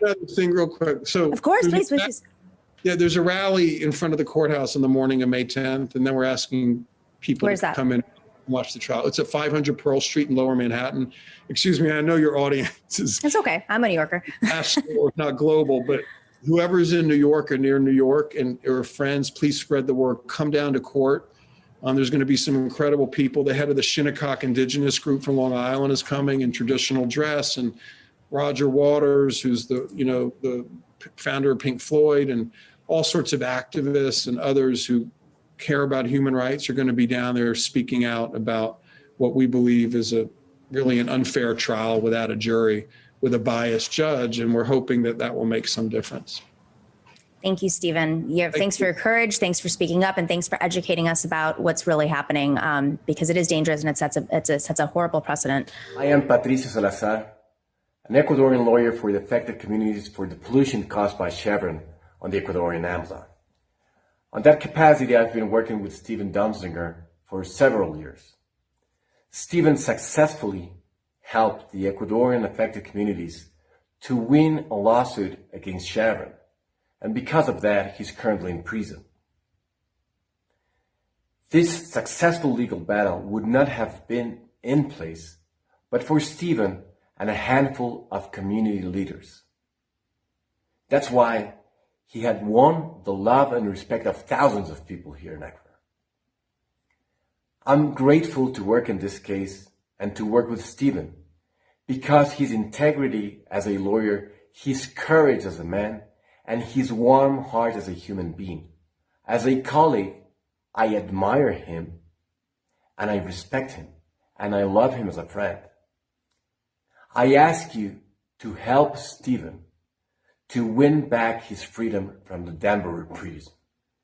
He's a courageous man, but he's living under abysmal conditions. He had lost around 20 pounds and the entire prison is in lockdown. This battle is uneven. So in order to get Stephen's freedom and to force Chevron to pay the judgment, we need a higher level of resources. The higher we raise, the better chance we get to get Stephen's freedom and to clean up the environment and to get medical treatment to the affected communities. Please give what you can. Keep in mind that Stephen has around 150,000 followers on social media. So if you give 25 or even $1, it really makes a difference. Please donate what you can to the Dunzinger Defense Fund. Thank you very much for caring and thank you very much for your support. Muchas gracias por su ayuda y muchas gracias por su. Hello and welcome to the Nomiki Show. It is a Friday, December 10th, Femme Friday, and you were just listening to a plea by one of Stephen Donziger, the attorney who defended indigenous people in Ecuador. He's been doing this for the last 3 decades, and he won a judgment, a major lawsuit against Chevron, one of the largest oil companies in the world. You've heard this story from us and from others. We first had Stephen on last year in the spring and have developed a very good relationship with him and his lawyers and some of his colleagues. And we've been giving you guys updates along the way. That was a lawyer that he has worked with in Ecuador making this case, talking a little bit more about the conditions that Stephen faced in the Danbury prison. Stephen has been giving these updates along the way through social media, through his lawyers, writing in emails, which it's a little complicated because it has to go through a screening of the prison. He has very brief calls with his lawyers, a very brief visit with his family. But we have some news today, and it's great news, but it is not perfect news. Stephen has actually been released from prison because of the conditions. And the difference is now he is going to be serving out his sentence from home. Different from his home, his previous sentence at home, they're actually going to be, he can't drink, he has to be monitored all times. It is a prison. It is like he's actually a prisoner in his home. It's not just under house arrest anymore. When he was under house arrest, he was a little bit more mobile, able to have wine with his family and have people come in and out. This is prison, but at home. But I want to actually read an update from Stephen from just 4 days ago, excuse me. So you get a sense of what the conditions are like in the Danbury prison during COVID. They are under lockdown. I think it's really important for, Stephen, he's not just keeping us all in the loop about what's happening. He's actually using his privilege. This is important, as he has done throughout his legal career, but he's using his privilege to educate folks and his platform about what's happening to others and what life is like in prison. He's lost over 20 pounds, as you have heard, and he has barely served out half of his sentence. I'm going to read you what he said. So the Fri Donziger team has received a new message from Stephen in prison. The lockdown for COVID is also perplexing. We are jammed together 24/7 with no social distancing. Few wear masks, all share tiny cells. The guards who come in are only 50% vaccinated, even though it's against law, by the way. So they are potential vectors for the virus, or at least its latest variant. There is no COVID testing. Nobody checks regularly for COVID symptoms. Those seeking medical care with a cough or runny nose must wait at least a week or longer to see the one full-time doctor serving 1,200 male and female prisoners. It's scary to me that nobody knows if anybody among us has COVID because there is no testing. The prison reports no COVID cases. Staff are not tested before they report to work. Worse, federal judges are citing the phantom reports of 0 cases to deny, quote, compassionate release to the medically vulnerable. The judges are finding there is no longer any danger at Danbury from COVID. Given these factors, locking us in 24/7 seems untethered to any legitimate notion of medical necessity. There is tremendous camaraderie inside, lots of card games, weightlifting, reading, and discussion. Those inside help each other figure out their cases in a way most lawyers would never do. Received a letter today from a musician in Lyon, France, who composed a song in honor of my work. Another woman from Manhattan sent a beautiful poem. A law student from Tennessee wrote to say he is studying environmental law but is scared to enter the field and end up in prison. I can only write back to a few people, but please know how much I appreciate the inspiring communications. I'm saving all of the letters and postcards. So, this is very powerful that he was, of course, able to get out. He has a lot of support, legal support. There are quite a few leaders who are supporting him. You have congressional members, many of the squad members are supporting him. You have people writing letters. There's been a lot of behind the scenes machinations to make sure that Stephen is safe, because beyond all this, he's fighting something that's much, much bigger. COVID is a concern, but there are other security concerns I'm sure he's worried about. And he is a line of defense for hundreds, if not thousands, of people in Ecuador right now who deserve justice. Folks in Ecuador, if you are not an American, if you're not a white male American who has a legal degree from Ivy Leagues, you may have been treated a little bit differently, especially if you were doing this work in a country that doesn't, normally imprison lawyers and journalists, does not kill lawyers and journalists. This is an unprecedented case. This is why this is so important that we keep talking about it. But I also want to, and this is my personal perspective, I want to share something tactically. So what Stephen has gone through is undeniably unprecedented. This is why the UN and a consortium of legal experts and lawyers around the globe have spoken out. World leaders have spoken out about this case being completely unprecedented, that it was a kabuki court, that, it's not only that the judge had conflicts of interest, but went out of her way to set up further conflicts of interest. This is not normal. He, on top of all this, to be sentenced with this type of sentence for a misdemeanor that he also didn't commit is also not normal. Unprecedented means not normal. And it creates a pathway for a potential pattern. Anytime a lawyer decides to take on a major company, today it's Chevron, tomorrow it might be Amazon, it might be Tesla, it might be Elon Musk, it might be Walt Disney, it might be one of these major monopolies. They have a lot of money, a lot of power, and in our country we have really weak campaign finance rules, and we appoint our justices in many situations. And in others, there are uncontested elections, which people don't understand, who's on the ballot. So this is a very important case that we stand for. But we have an administration. So how does this all shift? How do we make sure that Stephen is protected, that Stephen is released from his sentence, and furthermore, that Chevron actually pays their fees? Well, the buck stops the Biden administration. It stops at Merrick Garland. Merrick Garland has the ability to supersede all of these rulings so that the Justice Department does not have a new precedent, because today it might be Stephen, but tomorrow it could be, the January 6th rioters, the terrorists,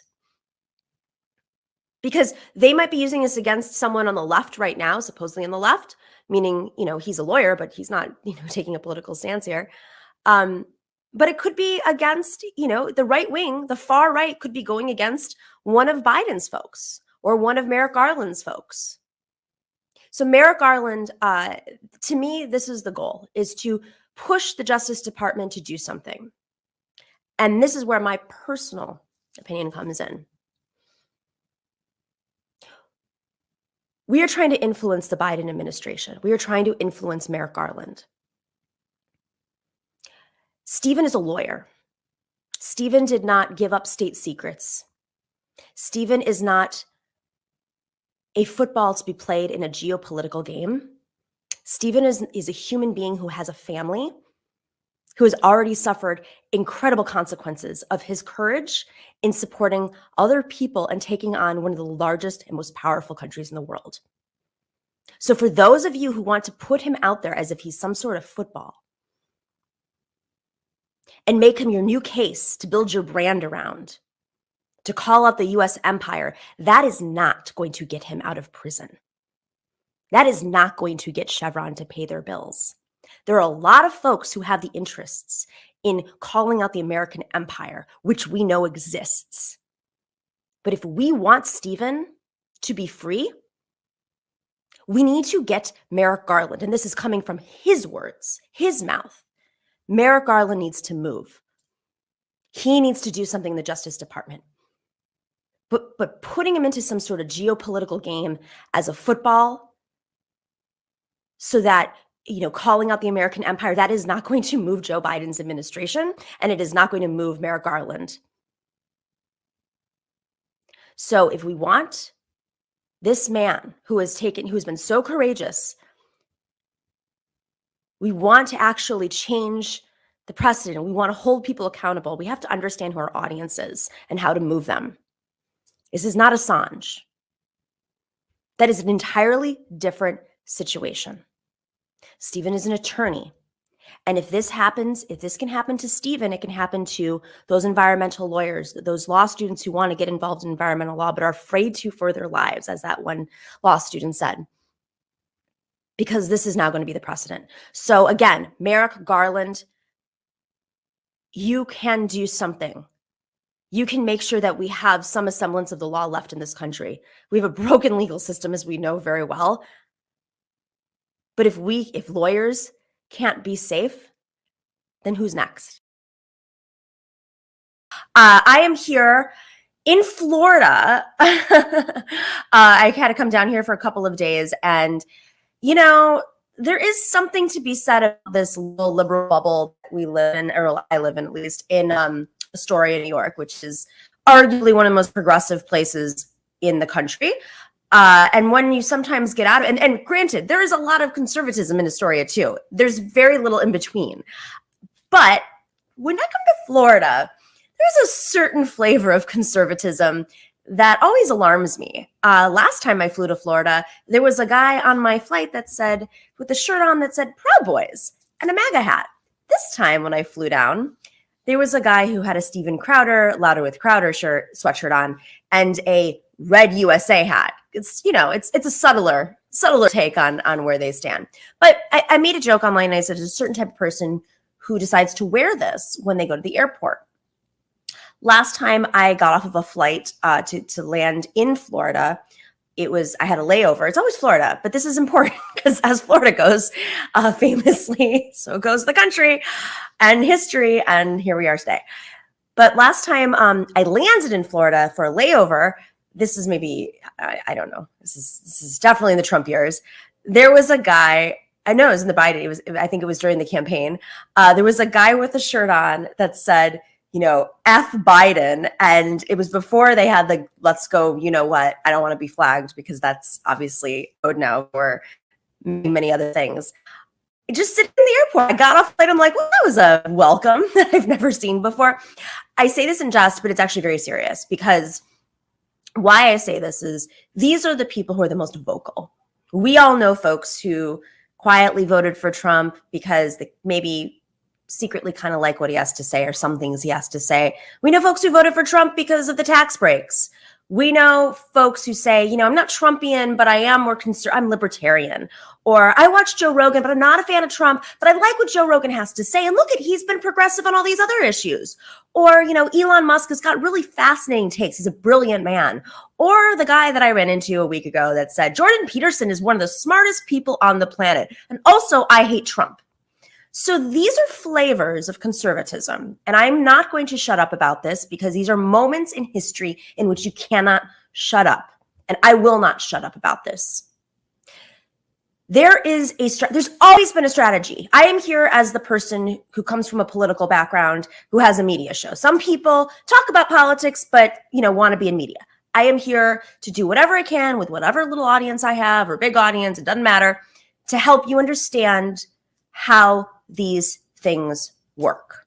Political science is a science. A big part of political science is building coalitions. Everybody wants to grow, not deplete. That's why infighting is really bad. That's why taking on your allies is really bad. You want to work with those things behind the scenes, and find a common ground. But at the end of the day, it's about coalition building for a broader goal. And right now, my broader goal is end this spread of fascism because it is out of control. I don't know if the Biden administration has a sense of what's happening. I know that they do intellectually. I know that they had a democracy summit because they were worried about the spread of fascism abroad, and those little losses that Bannon had over the past couple of years were really nothing. Because the ideas are planted. You don't even really need Donald Trump anymore. You don't need Bill O'Reilly. They had that big rally in Orlando this week, and the stadium didn't fill up. You don't need them. The ideas are planted. People can now say, I'm not a Trump person, but I'm a Jordan Peterson person. Guess what? It's the same idea. It's just a little different flavor. So depending on your personality, if you're really into, drinking supplements and macho culture, Joe Rogan might be your entrance point if you're on the left. And then the more you listen to him, you have no idea how you may have been affected by some of the ideas that he believes. And then, he brings on another person, whether it's an Alex Jones. They're preying on folks and their interest. The reason why the right wing is doing this is because demographically, they have been losing this game. 15 years ago, the Bushes invested in a plan because they were worried about losing demographics. They wanted to focus on Latinos, Hispanics in the South, whether it's the Southwest or Texas or Florida. And they lost that fight because you got this other crew who's more interested in preying on young white men. Not a new idea. This is always the path to radicalization. So you find your flavor of a young white man, you touch a nerve with him, and you bring him in. You bring them into your coalition, whether they're conscious of it or not.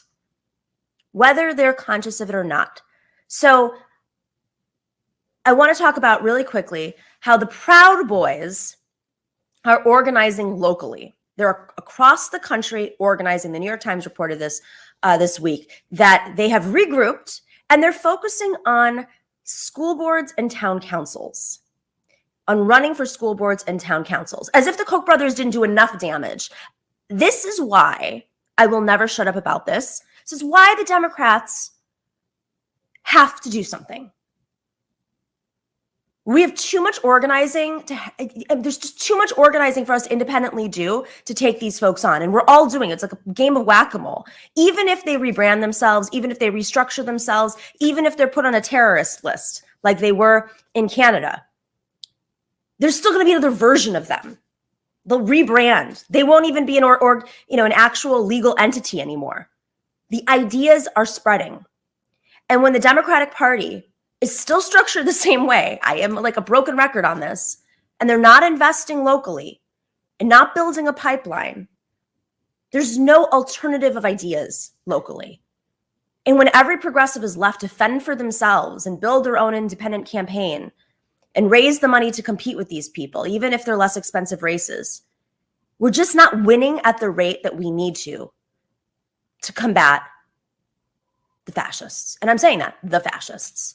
Not to mention Washington's inability to confront those who stormed their offices and threatened to kill them or went to kill them.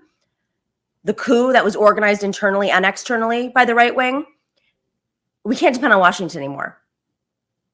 So I am dedicating the next few months of the show to figuring out ways to combat these guys outside the box, not just depending on Washington, not just depending on traditional organizing structures, but what it's really going to take. Because running as a progressive today is a lot harder than it was 2 years ago. It is harder to raise money online. The algorithms are really, really skewed, as we've reported over and over on the show, towards these folks. I mean, why is it? I put up my show yesterday. I was watching it. And the next show was literally Steven Crowder. Like, that's how the algorithm fed our show. I know you guys have seen this. We have to combat it. We have to talk about it, and because this was just a taste of what's to come. All right, guys. Happy New Year. We will see you in 2022. We're really grateful to all of you.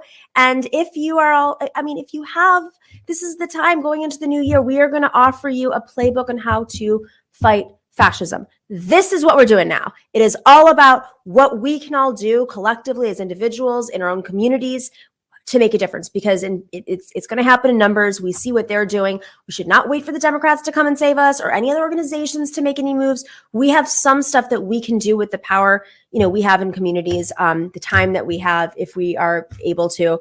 We're going to show you that pathway. And it's going to be a tough year. So if you have the opportunity to rest up, please rest up. And of course, as always, stay in solidarity. See you in 2022.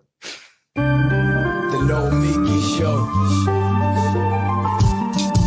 We clash momentarily for class solidarity. Cash circulating, give the masses back its currency. Greed from elites, oligarchs stay fed. Deep state, fake fed, everybody break bread. Racism, homophobia, sexism, religion in this melted pot. We live in time to build a new system. Unionize labor rights, highlight the issue. Talking heads left is best. The saga continues. The Nomiki Show.